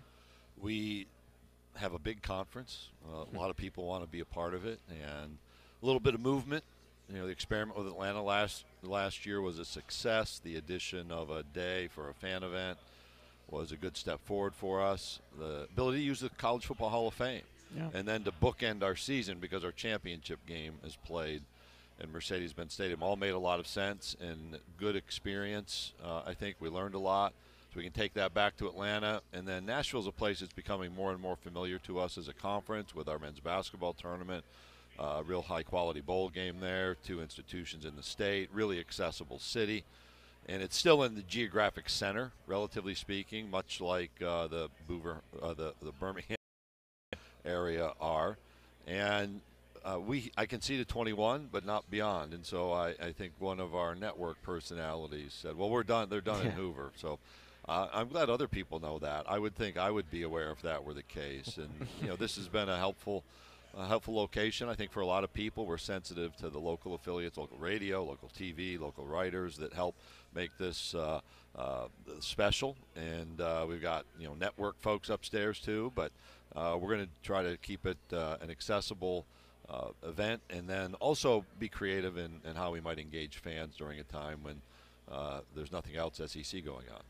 You always start the week with the commissioner's address to the league, and it's more or less a State of the Union. You spend about a third of your time on officiating, and fans spend more than half their time complaining about officiating, so it's probably appropriate. It really seemed like you were trying to drive at transparency, lifting the veil, and helping fans have more access to understanding what goes into officiating. What drove your remarks? What's the motivation here to spend so much time as a commissioner on officiating games in this league? In our conversations right after kickoff last year, and even the season before, it observed really a change in tone around officiating. Like, it's, you know, everybody wants to blame someone, and rather than accept, hey, things happen on a field and in a dynamic game. And so we started some work with a public relations firm about how we might communicate effectively, and we walked into October and decided we're not going to change our approach last year midstream, although we did a little bit at the end and had a little bit more communication. But how do we prepare for the next year? And then as we went through the season, really some internal conversation. How do you conduct a review? Like, I ask people, do you have a good officiating program? Oh, yeah. How do you know? Well, it's just really good. And I think we have the best college officiating program in the country compared to other people. Now, somebody will jump on Twitter right now and say you're just wrong. Well, they don't know officiating, and they don't watch other games, and the comparatives are bowl games. So go watch bowl games in which our teams played. Remember that game against Virginia Tech that Arkansas played in Belk Bowl? That game was not that does not happen with Southeastern Conference officials. Let's just be blunt about that. And so we had to go outside. We engaged Deloitte Consulting. They do financial advising, but they have a world sports practice. It's kind of funny to listen to people try to point fingers and criticize. And if I call our coaches and ADs and say, hey, what do you think about officiating? I'm not going to get a neutral, honest type of response. So we needed a third party to conduct interviews, do some analytics, and look at other leagues' best practices. Like, if I call other leagues and say, show me your policies, guess what? I don't see their policies. Neutral party does it anonymously, then we can compare. And so all of that informed my communication. We let people know in Destin we had done this. There was a smaller group of media there, and bigger platform. And I don't use the word transparency not to like be argumentative. It's education and information. And what you saw, and I think I heard you referencing at the end of your segment a moment ago, a video on targeting. Upstairs we had Steve Shaw for I think 30 to 45 minutes talking about how we run our program. We've never done that before. You can go on a website right now, secsports.com/officiating, and see our year-long officiating plan and our week-to-week process. And we put in there our oversight and accountability process. I am not going to issue press releases about officiating crew status. These are independent contractors, probably the lowest people paid on the field, but they have high integrity, high character, and high dedication to get it right. And it's a dynamic game. They're human, like coaches and players. They won't be perfect, but they work hard to get it right. But that's the expectation. Be perfect, then improve from there. Well, what's happened around us is we've got HD TVs and DVRs, and people can sit home and replay it 16 times. So I've said, people say, well, we shouldn't have instant replay. It takes too long. So we're quicker than anyone else. Our centralized process is better. We're going to add a sideline monitor this year to engage the referee in the collaborative process to get it right and then communicate back to the head coach what happened, because they'll have a view. But the reality is replay was invented for us with DVRs and HD TVs. And so we had to react to say, okay, if the information's out there, let's use the best available information in certain circumstances to improve the outcomes and the officiating of the game. And I think we've done that successfully. Greg, I want to ask you about a hot topic that's been at least going on in the SEC the past few months, is about the alcohol ban that's been happening with SEC venues. Obviously, that was lifted. Some schools have went ahead and went all in and decided to go ahead and do it. Some schools have decided not to. Arkansas is actually a school that has not come out and said publicly yet whether or not they're going to do it. But what was that process like in going into that, and how has the response been from not only SEC fans but from the SEC schools as well? If you'll give me 15 seconds, you guys have NCAA football 14 behind you, and I keep staring. I keep telling myself to engage with the host, but I'm staring at this game. It's it happens. Georgia and Auburn, so I just realized I'm fixated while I'm answering. But there's no alcohol in that EA Sports No, stadium, there's not. Right? 'Cause that's 5-6 years ago. Yeah, this has been a topic well before I was commissioner, and we really never had a plan of attack to deal with and consider whether a policy change is appropriate. 2 years ago, we started considering realities, like in certain baseball outfields. I think Baum Stadium is one. There's been some kind of BYOB sort of circumstances that have generally been well managed, but our policy said you can't even do that. So we had to create some flexibility. Then we created some contained spaces by waiver on campuses. A&M, for example, had a couple in football where you could go in, have a beer, stay there, and come back out without the beer. And they're the only school that's announced their plans for this fall because they'd done some pre-work with the idea that they had managed it that way previously and how they'd manage it going forward. Others are working on it. And what I wanted as an outcome of the decision was each of our campuses to engage and look deeply at the right way to deploy, if they deploy alcohol sales in the general seating section at all. And the year-long effort was a small working group. Hunter Yurachek was a part of that, talking about what's happened societally, what's happened at other campuses where alcohol has been made available, what are the public safety implications, should we have any policy. And we gave our membership 4 options: keep the prohibition or take everything off or something in between. We ended up with something in between with some policies on cutoff times, no cans or bottles, and all sales have to be in cups. Oversight policies, and then we'll go through a year and see what happens from a public safety standpoint and an atmospheric standpoint in arenas. And it's an opportunity. 2 beers and a hot dog at a football game is a good thing. 12 beers and a hot dog at a football game is not a good thing. So our fans have to take responsibility for their own moderation, and we have to have the right oversight. And I think we're prepared to do that. And I'm encouraged that our universities are being intentional before they just jump into this sale effort. I've been having 12 hot dogs and 2 beers. I've been doing it backwards the whole time. Yeah, that's not good either, but it's better from a driving standpoint after the game. All right, so fan attendance, a lot of this is driven to get more people back in because fan attendance and people buying tickets and showing up is a concern.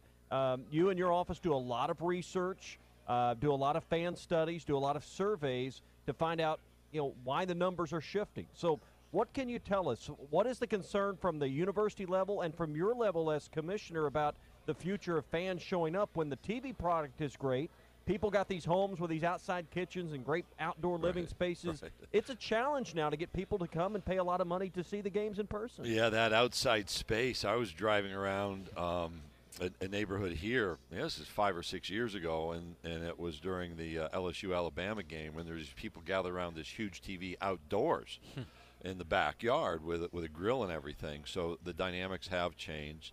I think we're also seeing generational shifts about gathering places, and some of the modifications I saw at Razorback Stadium include those type of social spaces. You know, you're going to have seats and benches and suites like we've always had in clubs, but there are some modifications that are updating, and that's an outcome of the research I think our campuses have done and the collaboration our universities have had in looking at other facilities. The alcohol piece was part of addressing some of this flexibility. That's where we have to be careful because it can drive people away. You know, it used to be you could not see a replay of a controversial call when we were going to replay in the stadium, or you could only see it once, and we've taken those constraints off. Ingress and egress has been part of our surveys. You know, the importance of clean restrooms. You've seen some adjustments across our league to concession pricing. Not everyone, and that's an institutional decision, but we've kept people up to speed on information. We've gone to the Nashville Predators, for example, with our marketing directors because of the way that Nashville presents a game and trying to make it exciting.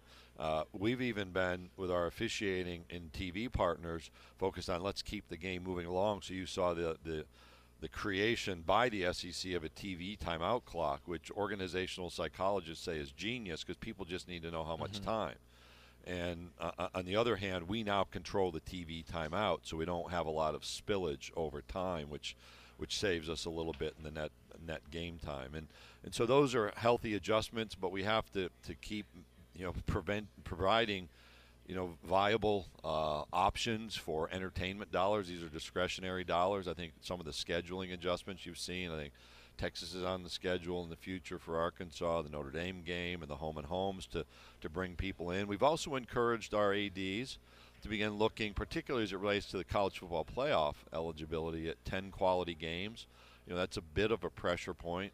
There is a rigor, particularly in the West, with our schedule that brings people in and sets you up for the postseason. But still, when you're compared nationally, we just have to watch that trend line as well. All right, real quick before we let you get out of here, Greg, I know you've been watching the NCAA football I can't. game. I'm sorry. I've apologized 20 times. It's no, just there. That's what it's there for. But I'm just curious, would you like to see this game come back? I know that obviously the NCAA, there'd be some stuff with imaging and likeness and all of that, but would you like to see this video game make a comeback? I would. Within the realities of the law and legal decisions and court decisions, I think we've lost presence and the opportunity to present the game. But we lost a lawsuit, so that's a reality, and perhaps we can think creatively about an opportunity. I love seeing the SEC logo there and on the uniforms, and you know, I was at so that's the answer. I'll give you an illustration. One of our football student athletes was at a leadership council meeting, and he had a Paris Saint-Germain soccer jersey on. I'm like, why are you wearing that? And he says, well, I'm PSG on FIFA game. And so our football players are playing the FIFA game, because we don't have an NCAA football game. And I'd like to see that changed at some point. Yeah, I would too. We've got legal issues. So. Yeah, I understand that. I understand it. Yeah, just for the sake of my selfish reasons of wanting to play again. Mine too. That's really why I want it back. The commissioner of the Southeastern Conference, Greg Sankey, really appreciate you joining us, Greg. Really appreciate you putting on this event, and looking forward to catching up with you in Atlanta next year. Yeah, you guys get the if we had a prize for most interesting backdrop, it is the NCAA football 2014. Excellent. I can't stop watching. The other thing is how great the technology was. Yeah. You know, we're 5 years from that. Yeah. And the advancements, if we ever return, would probably be like playing on an HD. Yeah, yeah. So, well, that's another reason why I hope it comes back. Anyway, I just burned part of your segment. No, so this was great. This was great. I really appreciate you joining us, and we'll see you in Atlanta next year, all right? Thank you for being here. 877-377-6963 is the number to call and text in. Before we get out of here, though, Tommy, tell the people about Gaston's. Yeah, Gaston's a great place to hang for a weekend. Gaston's a great place to plan that last summer weekend getaway, or maybe in the fall, because September, certainly October, some of the best fishing weather of the year. Hey, it's July. I know it's hot and it's humid, but you know what? A cool place to be physically and in the full sense of the word cool is on the White River. because the White River has always got those cool waters coming from the bottom of the Bull Shoals Dam, and the fishing's great right now, particularly right out the back door of your private cabin there at Gaston's. Go online to Gastons.com, see what they have to offer, and hey, whether you got 2 in your group or 22 in your group, they can accommodate you. Whether it's a work retreat or a family reunion, they can take care of that as well. Any size group can be accommodated at Gaston's White River Resort. 870-431-5202. That's 870-431-5202 for Gaston's White River Resort. Gaston's, a first-class time every time.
It is time for your Hog Update presented by Ozark Sportsman Supply. Yeah, next weekend, July 26th, 27th, you want to be at Ozark Sportsman Supply. It's a big weekend coming up. Savage and Federal Ammo Days. You can try Savage firearms in their indoor shooting range. They're going to be 10% off, plus discounts on things like Bushnell scopes and a lot more. Save on ammo next weekend as well. Supergold.ammo, $2 off per box. No one gives back to their customers like the Ozarks. So don't miss Savage and Federal Ammo Days, July 26th and 27th. And it's only at Ozark Sportsman Supply. Highway 412 West, barely out of Springdale in Tawnytown. So yesterday, the Arkansas Razorback football players and head coach Chad Morris made their appearance at SEC Media Days, and we've been having some discussions on it. And I guess, Tommy, if you – because I have mine. I want your opinion on it. If you had one big storyline from yesterday for Arkansas, what was the number one storyline? Oh, number one storyline? Number one storyline. You're writing a headline in the paper. What are you putting? I think the number one storyline was the way he pointed out the youth of this team. The 52 freshmen, redshirt freshmen, and walk-on freshmen. Just if you hadn't studied the roster, you didn't analyze that. To me, that was really the thing that probably stood out. There was a lot of the things he went over we kind of already knew. I hadn't looked at the roster that close. No, 52 of your 120 or whatever it is are freshmen, redshirt freshmen, or walk-on freshmen. I guess that caught my attention more than anything. You want to know my number one headline? Had to be the comment of recruiting is like shaving. If you don't do it every day, you look like a bum.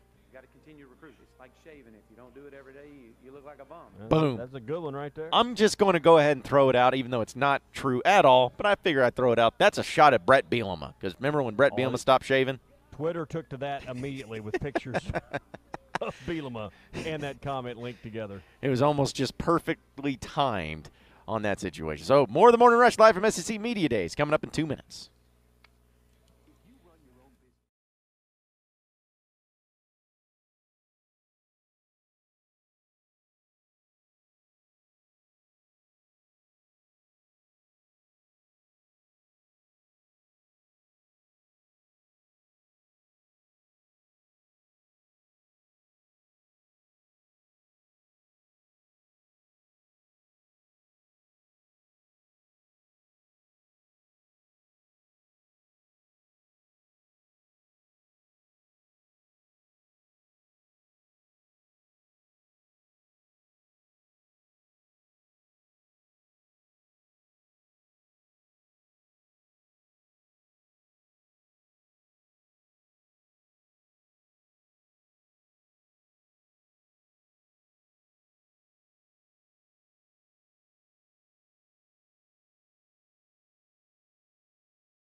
2 hours down, 1 hour to go. Appreciate everybody listening in on this beautiful day here in the great state of Alabama. Just in John L. Smith's voice, as So we're broadcasting live from SEC Media Days here in Hoover, right here on Radio Row, the final day that we will be here. We'll be back in studio with you tomorrow morning. John Neighbors, Tommy Kraft, Ty Richardson, all bringing it to you today. And thank you, as always, for making us a part of your morning this morning. We only got an hour left, but in half an hour, we're going to be joined by the voice of SEC football would be the best way to describe Paul Feinbaum, right? I don't know if he's the face, but he's definitely the voice, right? Out of the South, baby. Yeah. It's got to be the voice. So looking forward to him joining us and being able to talk a little bit more about the SEC Media Days as well as the Arkansas Razorback did, his thoughts and opinions on everything going on there as well. Now, Tommy, we were joined by the commissioner of the Southeastern Conference, Greg Sankey, about 20 or so minutes ago, and we haven't really had an opportunity to really dive in to some of the comments and remarks that he made. But as far as what you asked him about on the officiating side of things, was that about the answer that you expected out of him and kind of what the process is going to be like and what they're trying to accomplish with some of the rules and some of the things that they're trying to put in place? I think the transparency was really the angle I thought he was going more towards, and it was really less about that. It was more educational, and maybe you say those two are cousins to each other. They probably are. I think just generally fans have this idea that the officiating crews are out to screw their school.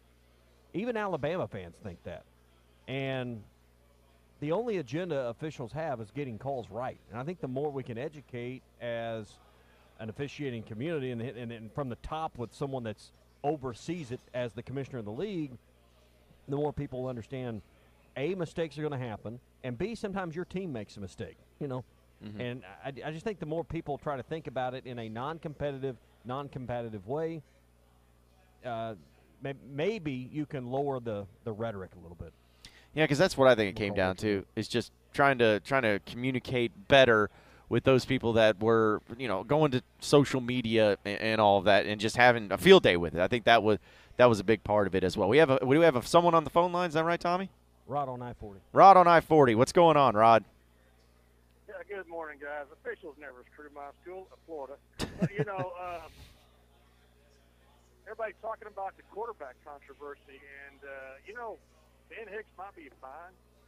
He's never seen an SEC defense, and Nick Starkel's going to line up behind center or in the spread and go, oh, I know this look. And he's going to adjust the offense because, the safety drop back or they're showing a fake blitz. The tight end is showing Richard's on two. Rush. And Nick's going to pick up on it, but can Ben pick up on that real quickly? Yeah, and yeah, because that's the thing about it, Rod, is that, with Ben Hicks, it's like I like the fact that he is coming in and just trying to make the adjustments to the offense as needs be. I mean, let's be honest. They need the major adjustments. They need somebody to bring them along. And it doesn't look like a coach is going to be best suited, but if they have somebody who's actually in the huddles, in the quarterback room helping them along, I think that's going to go a long way. But Starkel, without a doubt, is the better quarterback. Let's just be honest about it. He is the better quarterback as far as athleticism, as far as experience goes, because even though you've had Ben Hicks, who's had a lot of snaps, and as at SMU for over the past few years, Starkel's still the guy out of the SEC, and that's really what's the most important thing. Right now, though, let's go to the phone lines and welcome in Richard Davenport of the Arkansas Democrat-Gazette. Talk a little recruiting with us. Good morning, Richard. How's it going? Doing well, guys. Thanks for having me. Well, thanks for being on with us live from SEC Media Days here. And, I wanted just to get your thoughts and opinions because I know you listened to Chad Morris yesterday and heard a lot of the things that he had to say. We've been talking about what's kind of the main storyline, the main headline coming out of it. For you and your perspective, what did you feel like was the biggest storyline for the Arkansas Razorbacks and Chad Morris from SEC Media Days yesterday? Well, I think he understands a little bit more of where the program is. In that first year, you're Camper on the end. learning stage, and this is basically his program.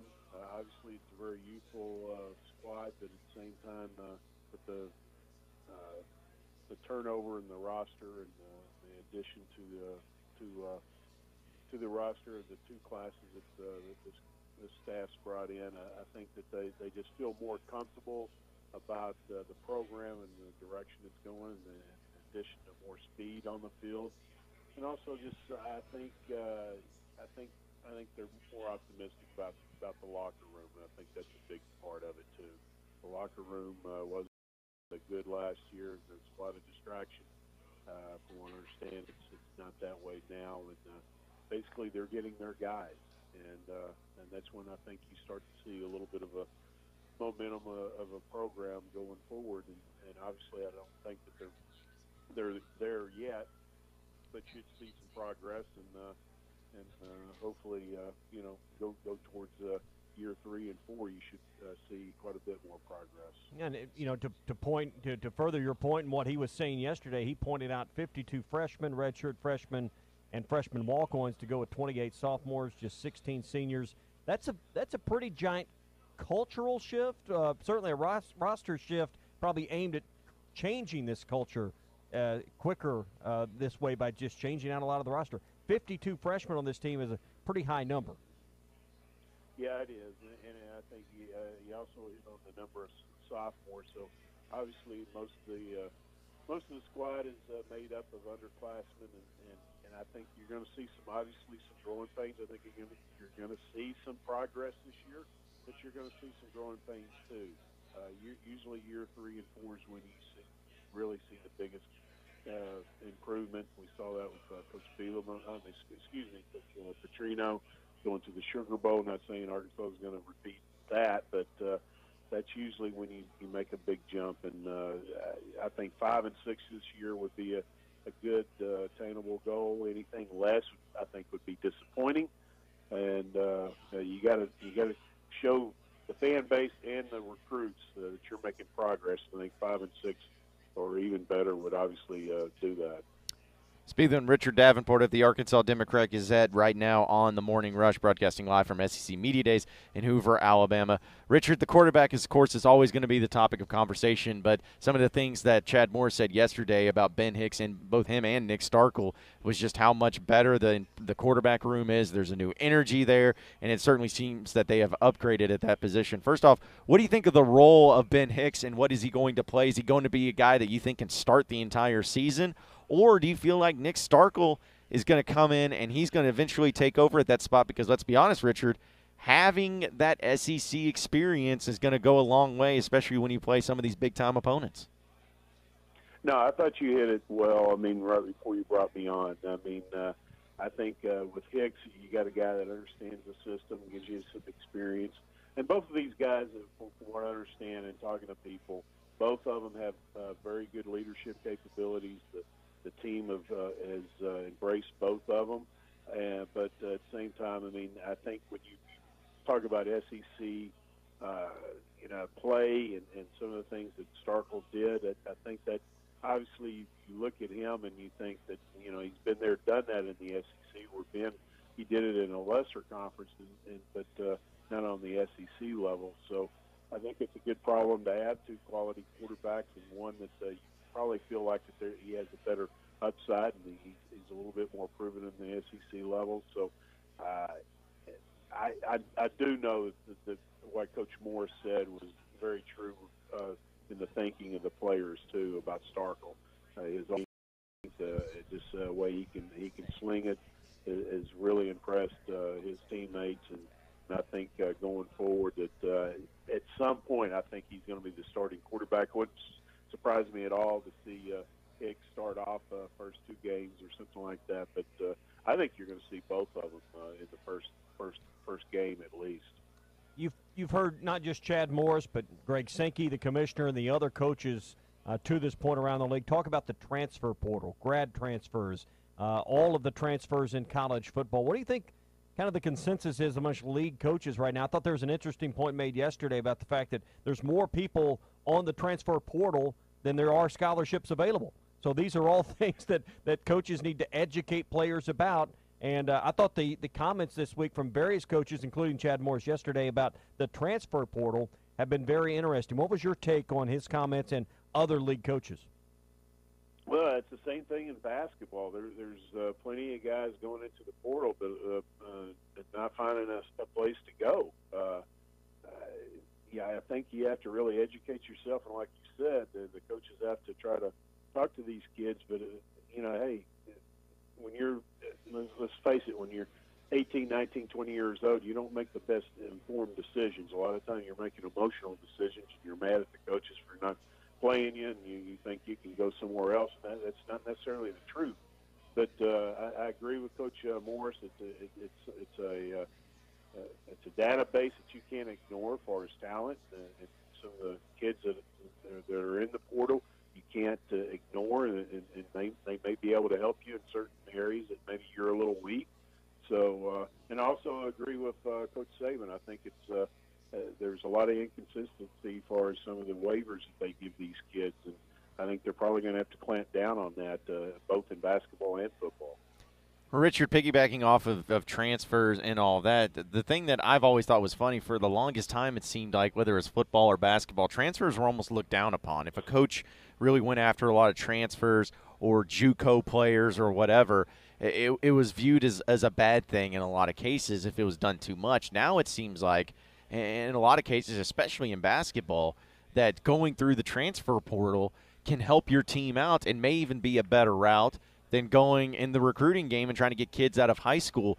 Have you kind of seen the transition of that to where it's no longer being looked down upon to go through the transfers, and in a lot of cases you're better off going through the transfer portal than you would be recruiting true freshmen out of high school? I think it all depends on the level of the program, where you are in the program. Where you establish program, you're probably not going to be looking at the portal as much because you're looking at more to build through high school prospects.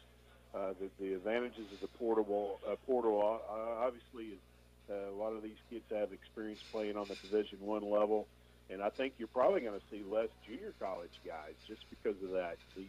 Especially some of the grad transfers, they're going to be coming in and with that experience of previous D1 experience. With the junior college guys, you don't know what you're getting. Usually, we've talked about it numerous times, year two is usually when a junior college guy really starts to get settled in and contribute. Well, usually with a D1 guy, he's been there, done that, so you think the odds are a little bit better that he's going to be able to come in and contribute immediately. So I think that there's some advantages of it, but at the same time, I think if you're an established program, you don't get into the portal as deeply as maybe a program like Arkansas and some of the programs that are trying to get established. Richard Davenport of the Arkansas Democrat-Gazette. Always appreciate you hopping on with us, Richard. Have a great weekend, man. We'll catch up with you next Thursday, all right? All right, guys. Take care. Appreciate it, man. 877-377-6963 is the number to call and text in here on the Morning Rush on a Recruiting Thursday presented by Razorback Camper Sales. Exit 1 off of the bypass in Hot Springs, always online at RazorbackCamperSales.com. Check out their 17-foot, this is a 2019 model, by the way, 17-foot Salem Bunkhouse travel trailer with outside kitchen, power awnings, and it's only $14,976 right now, or just $153 a month. Razorback Camper Sales, Exit 1 off of the bypass in Hot Springs, and online at RazorbackCamperSales.com.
Welcome back into the Morning Rush. We're going to get to your SEC update presented by Ozark Outpost Casual Clothing and Footwear. Is there any SEC news to talk about? Anything? Maybe we can find something. Maybe we can dig something up here. Let me tell you about Ozark Sportsman Supply. Big weekend coming up July 26th and 7th. It's Savage and Federal Ammo Days. Your chance to fire and admire many of their rifles that are going to be on hand. You can register to win a Axis 2 XP 6.5 Creedmoor they're going to be giving away.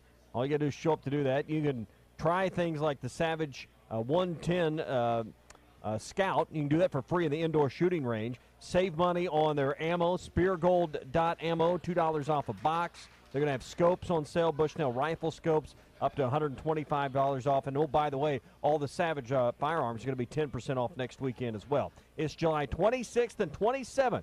It's a big weekend, Savage and Federal Ammo Days, the 26th and 27th, only at Ozark Sportsman Supply, Highway 412, barely out of Springdale and Tawnytown.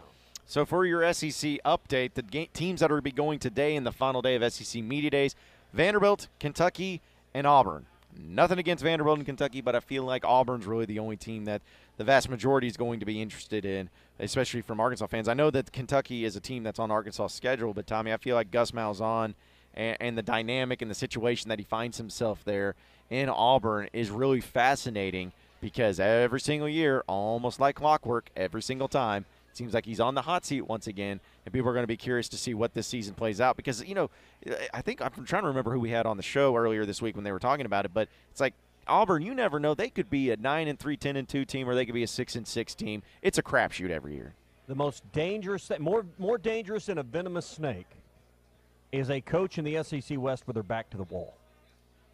They always seem to come out fighting, and they always are dangerous.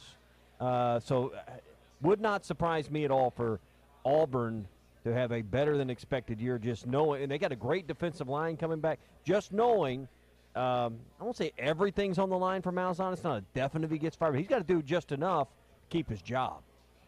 Yeah, because, if you're an Auburn fan right now and you're seeing what Alabama and Georgia, your biggest rivals, are doing, and it seems like – and it's funny because Auburn's still a good program. I think Arkansas would trade spots with them right now straight up if they could. But in the Auburn faithful and in their eyes, they feel like they're going to kind of get left behind a little bit because Alabama and Georgia are starting to be the two premier programs not only in this conference but in this country that are competing for national championships year in and year out. They're winning 11 games per season.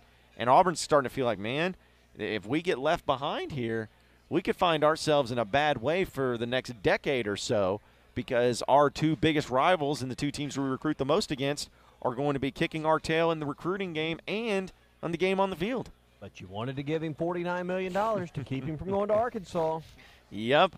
In fact, isn't it funny that it seems like Arkansas was always on the other the other end of that deal where they always were able to make higher paid people that probably didn't deserve to get paid, like with Brett Bielema because of the fear of him leaving. Now on the other side of it, it's kind of funny because Arkansas is responsible for making Auburn go all in on Gus Malzahn, paying him that huge contract with that huge buyout, and now they get a little taste of it. So I'm just glad it's not. Yeah, gotcha, Auburn. It was all a ploy. Well, you fell for it. It hasn't exactly worked out yet for Arkansas. Maybe it will, but Arkansas did go 2-10 last year. That's true. But at least for right now, it's working out for the bank book of Arkansas because they're not having to pay Gus Malzahn $7.5 million or whatever it was. Still paying Bielema. Still paying reportedly. Reportedly. I don't know. Maybe they quit those payments. I don't know, but got lost in the mail. Yeah, but you lost your new address there in New England, Coach. I don't know what happened. Is that Boston? What's that? What town do you live in? Yeah, so a clerical error, if you will. Yeah, I don't know either. Maybe we'll get an update on that. Was so big it didn't have enough stamps on the envelope. Exactly. Maybe we'll get an update on that soon. More of the Morning Rush live from SEC Media Days coming up next.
Welcome back into the Morning Rush, broadcasting live from Radio Row here at SEC Media Days. We're brought to you by Nick and Ellie Glidewell. Hey, if you're trying to sell your home and you've had no luck, in fact, you're not getting very many showings, current real estate agents just not getting people to come through and look at your home, look at your online marketing. Maybe the photos, the videos. Do you even have a 3D virtual home tour or any drone footage of your listing?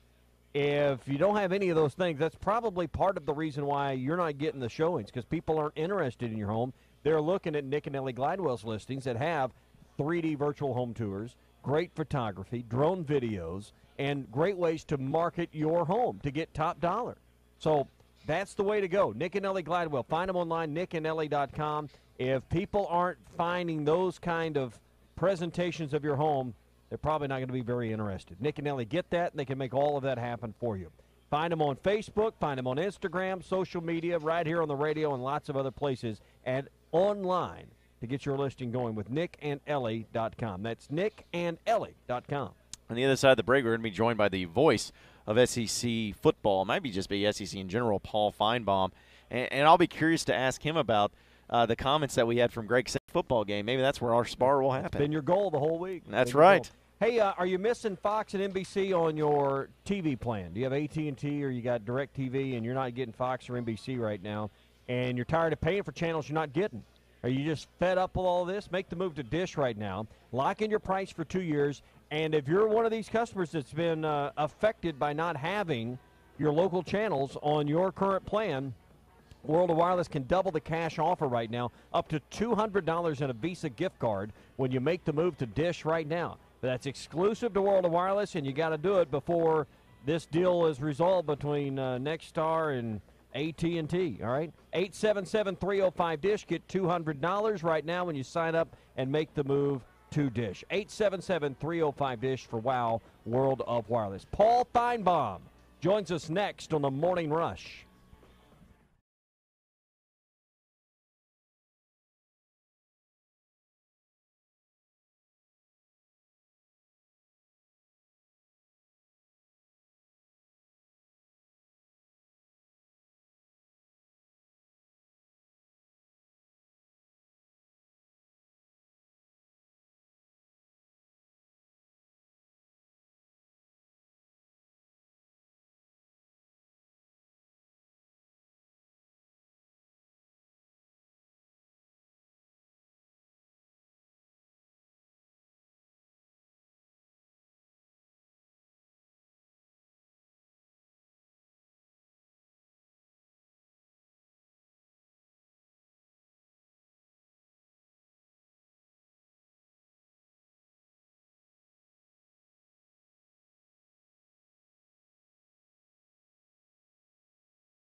Back into the Morning Rush. Appreciate everybody listening in, broadcasting live from Radio Row here in Hoover, Alabama.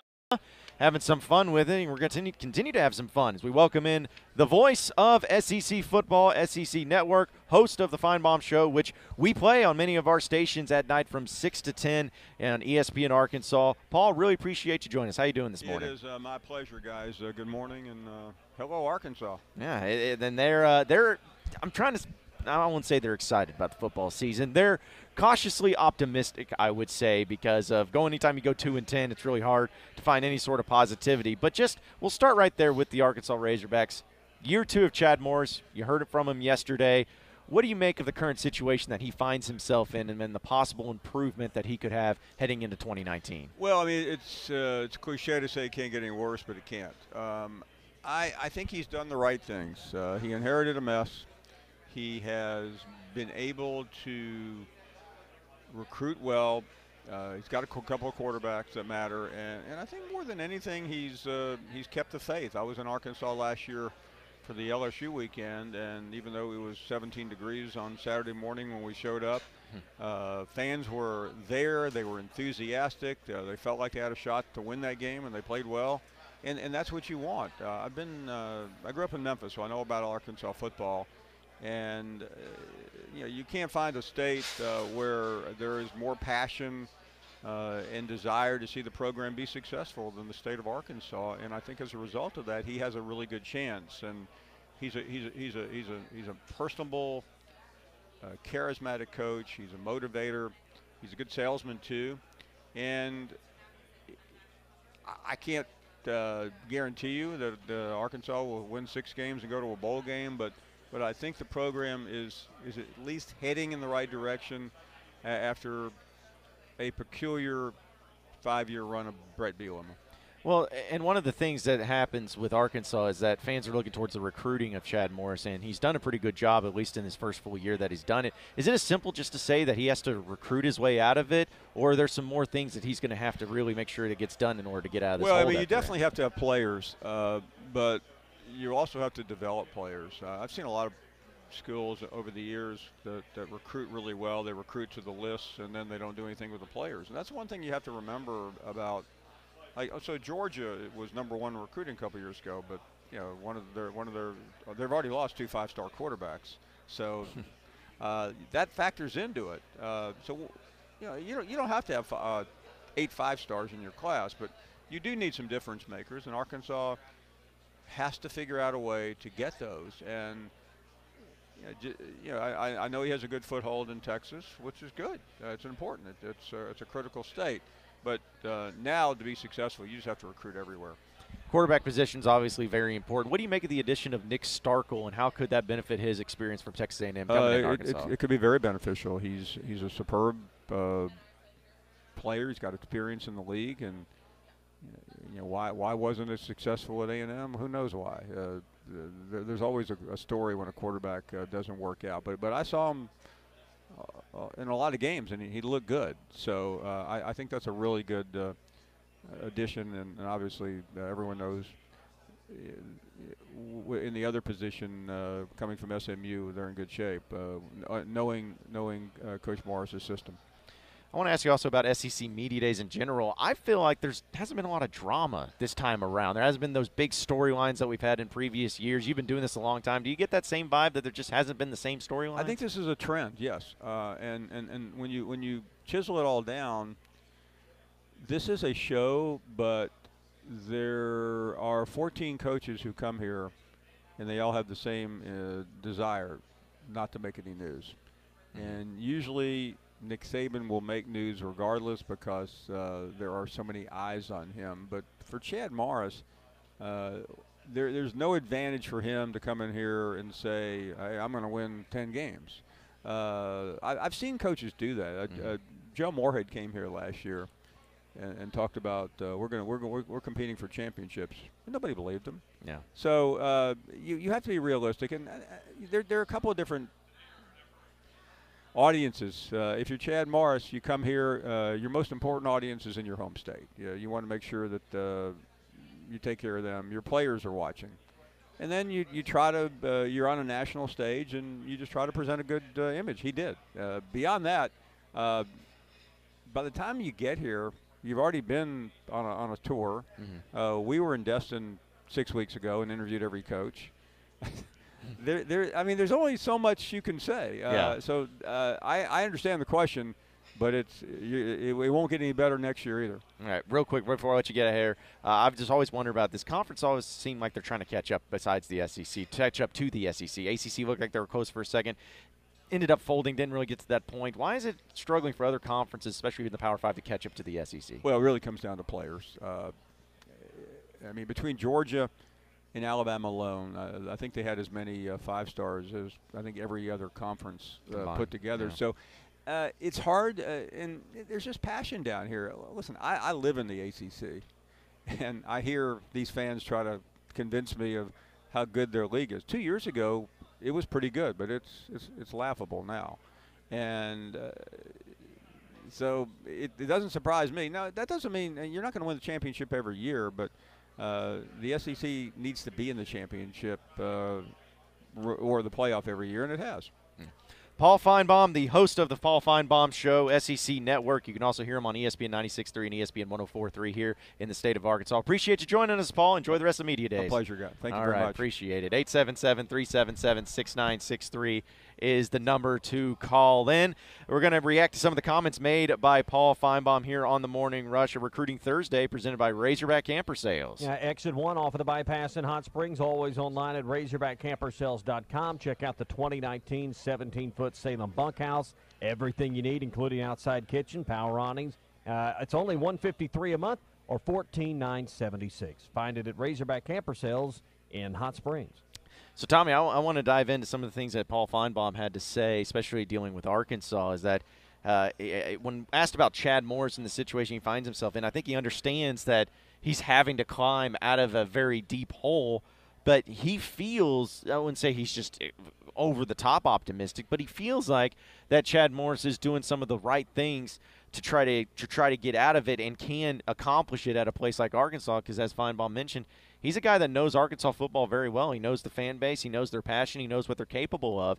So it seems like he still believes that Chad Morris is at least making the right steps in the right direction. It's going to take some time to get out of this ditch that he's in. And Arkansas doesn't have the recruiting grounds, as he was talking about. It boils down to players, as he said there at the end. Alabama and Georgia are closer, obviously, to the Atlanta recruiting grounds. Alabama's built a program, and Georgia's on its way to building a program that doesn't know the boundaries of a recruiting ground like Arkansas has to live within sometimes, and the realities of that. And it just takes time. This isn't a program steeped in rich, great tradition when compared to the conference foes that you face every week. And, there is no overnight, quick marinate, microwave fix for this thing.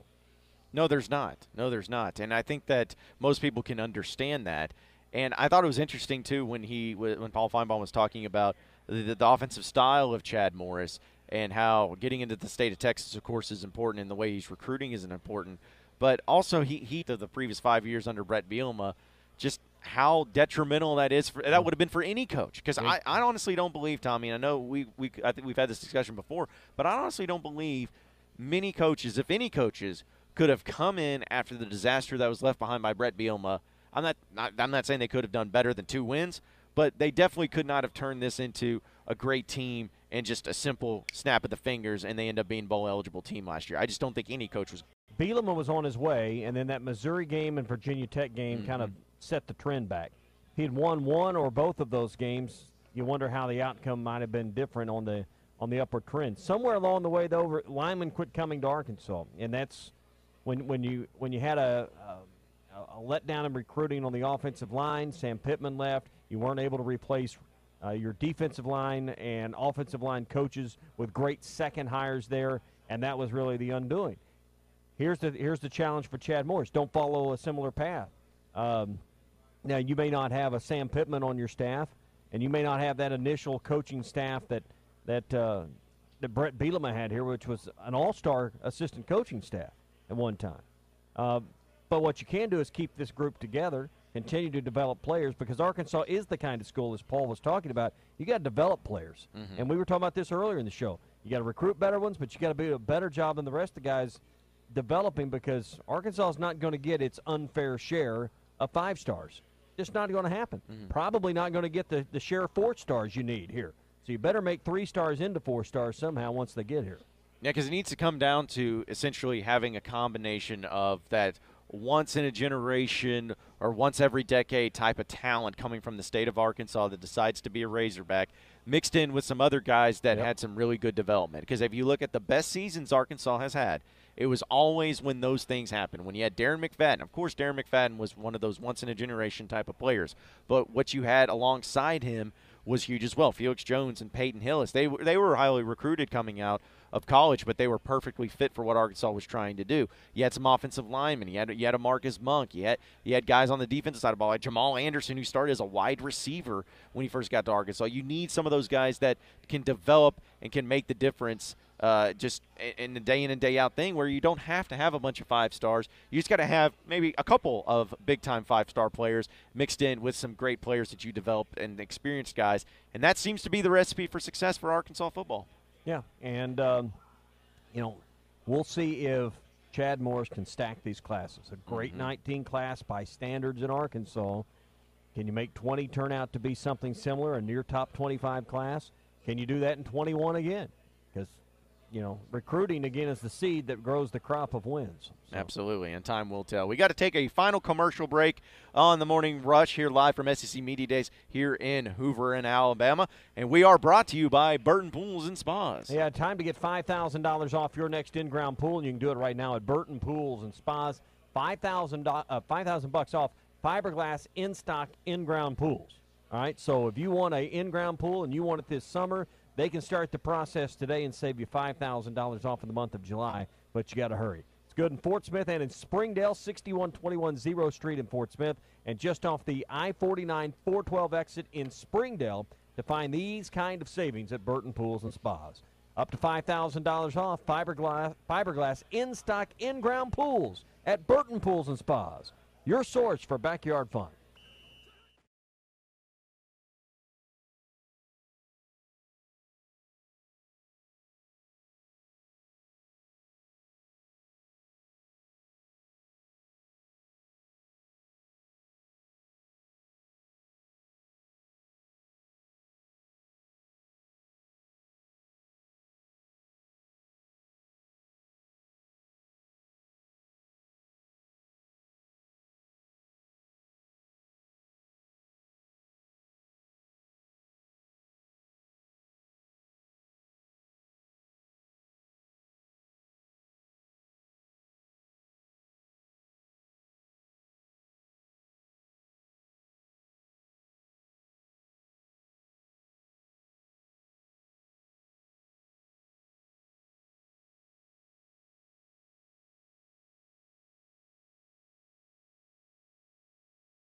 Final segment of the Morning Rush coming to you live from SEC Media Days here in Hoover, Alabama. We are brought to you by NWA Gold and Silver. Hey, do you have gold or silver coins that you'd like to turn into cash? Now is a great time. Gold is on the rise. The cost per ounce, the price per ounce is up, and it's up over 10% the last few weeks. So you want to make sure that if you've been waiting for the right time, that you got gold jewelry, estate jewelry, gold coins, and you'd like to turn that into cold, hard cash in your hand, NWA Gold and Silver is the place. Because you always wonder, well, who's going to make sure it's weighed right? Who's going to pay me the right amount of money? Who's going to give me the most? That's NWA Gold and Silver. Now go to Facebook and just search NWA Gold and Silver. There's locations all over the state. Northwest Arkansas, of course, the River Valley, Central Arkansas, Hot Springs. They are everywhere across our state. NWA Gold and Silver. If you're looking to buy jewelry, estate diamonds, gold coins, they can help you with that purchase as well. That's NWA Gold and Silver. Find them on Facebook for a location near you. Just have a few minutes left here in the show, and this is also our final day here live from Hoover for SEC Media Days. And, Tommy, I'm not sad that it ended. I'm happy that it happened. Well, today's the grind day for people in our category here because you got to do the show, and now you got to wait around on old Ty Boy there to do his show and then get on the road for 8 hours. Mm-hmm. Yeah. It sounds like a lovely Thursday afternoon to me. I don't know about you. I remember the dozen or so times I was there at like 9:01, it was wheels up, baby. I mean, we were like rolling cords up during this last segment. We were ready to get out of there because it's an 8-hour deal to get back. So be careful driving. Tommy, back what do you tonight. say about you and Phil doing halftime today, so John and I can get on the road a little early? Well, I got to be here anyway, so I mean, but then we wouldn't be live at SEC Media Days like you promised your audience. Yeah, that's a good point. And you can't let them down. Yeah, can't you let don't the wanna, audience you don't down. You don't want to not live up to all of the promises you've made. You know. I'll tell you what. There's not a lot of things we do on halftime, but we do deliver promises. Oh, well, that's Pizza, worth something. yeah. Yeah. Is there We pizza deliver. around here? Pizza. Yeah, that's about the only thing you can deliver. Well, and it's funny too, Tommy, because it's we're having to make the drive and everything, and it's just unfortunate that you were using the company jet this past weekend to go. It's in the shop right now. Oh, it's in the shop. Okay, Yeah, well, it's two back. It should be up for repair by the weekend. They got a lawnmower and a weed eater ahead of it. Once they get those lawnmowers and weed eaters fixed, they're going to work on the jet. Okay, well, hopefully they get it around to it in enough time for next year at SEC Media Days, as we'll be in Atlanta, back in Atlanta next year. I think next year we'll have Ty drive so he can pick me and you up at the airport. That seems fair. Hey, That way we'll have a vehicle. You know what, man? Tommy, like, you're a great boss and all, and if you allow me to go next year after the shenanigans I pulled this trip, that's props to you. I only know about the things I see on Twitter. I probably don't want to know about the things that didn't make Twitter. I still got to get on to Barrett for putting that trash karaoke song up. That's just not a great listen, look. So go. I have what do y'all call it? Co-tweeted. I've tweeted Yes, that out. quote tweeted, Quote, yes. whatever it I is. thought you said co-tweeted. Whatever. Yeah. Quote tweeted. I thought it was Quote-tweeted. like making whatever. Folks, Whatever you don't wanna millennials watch it. say. John's video's not bad. He brought a little JT to the action. It's not bad, but John delivered his with a lot of confidence. he did. He did. I was very impressed with John's karaoke. Now, is the singing great? Is it No, awesome? No, it's but he not. knew the words, and he had a few white guy moves up there Yes. to make it look okay. That's a great description. Ty, I'm not sure what you were doing. That's a great You were kind question. of the guy that's had 4 too many two beers at the and he just swaying back and forth, mumbling something. Chris was like, "Dude, let's do sugar. Let's go down swinging." I was like, I don't want to. He's like, By "No, come Fallout on." Boy. Like, Yeah. that to me, like, Hey, listen, that's a great There's song. where Come you on. messed up right there on selection. Well, see, and that's the thing is, like, karaoke is all about, the song selection. There were some people that had the most cliche ones, like somebody did Piano Man last night, But it's if you do a song that's tough, because a group of us did Bombs Over Baghdad by Outkast. Now, Tommy, I don't know if you probably even know that song, but it's a very difficult and fast-paced rap song. It was complete and total nonsense that came out of our mouths, but it was fun. And that's what karaoke's about. It doesn't have to be good. It just has to be fun. And that's the reason that I got up there and had fun with it. Now, by next year, Ty, we want you to be able to deliver Rapper's Delight. without There you any go. hiccups. Can you do that? Can I do Straight Outta Compton instead? No, I I think don't- Rapper's Delight is a challenge at karaoke. So let's see if you can do that. Well, Yeah. I just need to be able to get up on stage and not make a fool. Like, sports radio is one thing. When it comes to singing an actual song, especially with the little what you call Diet Dr. Peppers in me, it's not the most articulate sounding. Performing without making a performance. fool of yourself. That's a high standard. Well- Bear threw it on my Twitter. I like see this on Twitter the next morning. I'm like, good 15 gosh. Well, the best thing about it is that Tommy will be able to join us next year where he can do karaoke with us. Really looking forward to that. Again, there may appreciate not be enough beer in St. Louis to make that happen, all right? appreciate everybody listening into live coverage of SEC Media Days once again. Thanks to our sponsors for making it happen. Randall Ford, 5500 Rogers Avenue in Fort Smith, the fourth oldest Ford dealership in America. And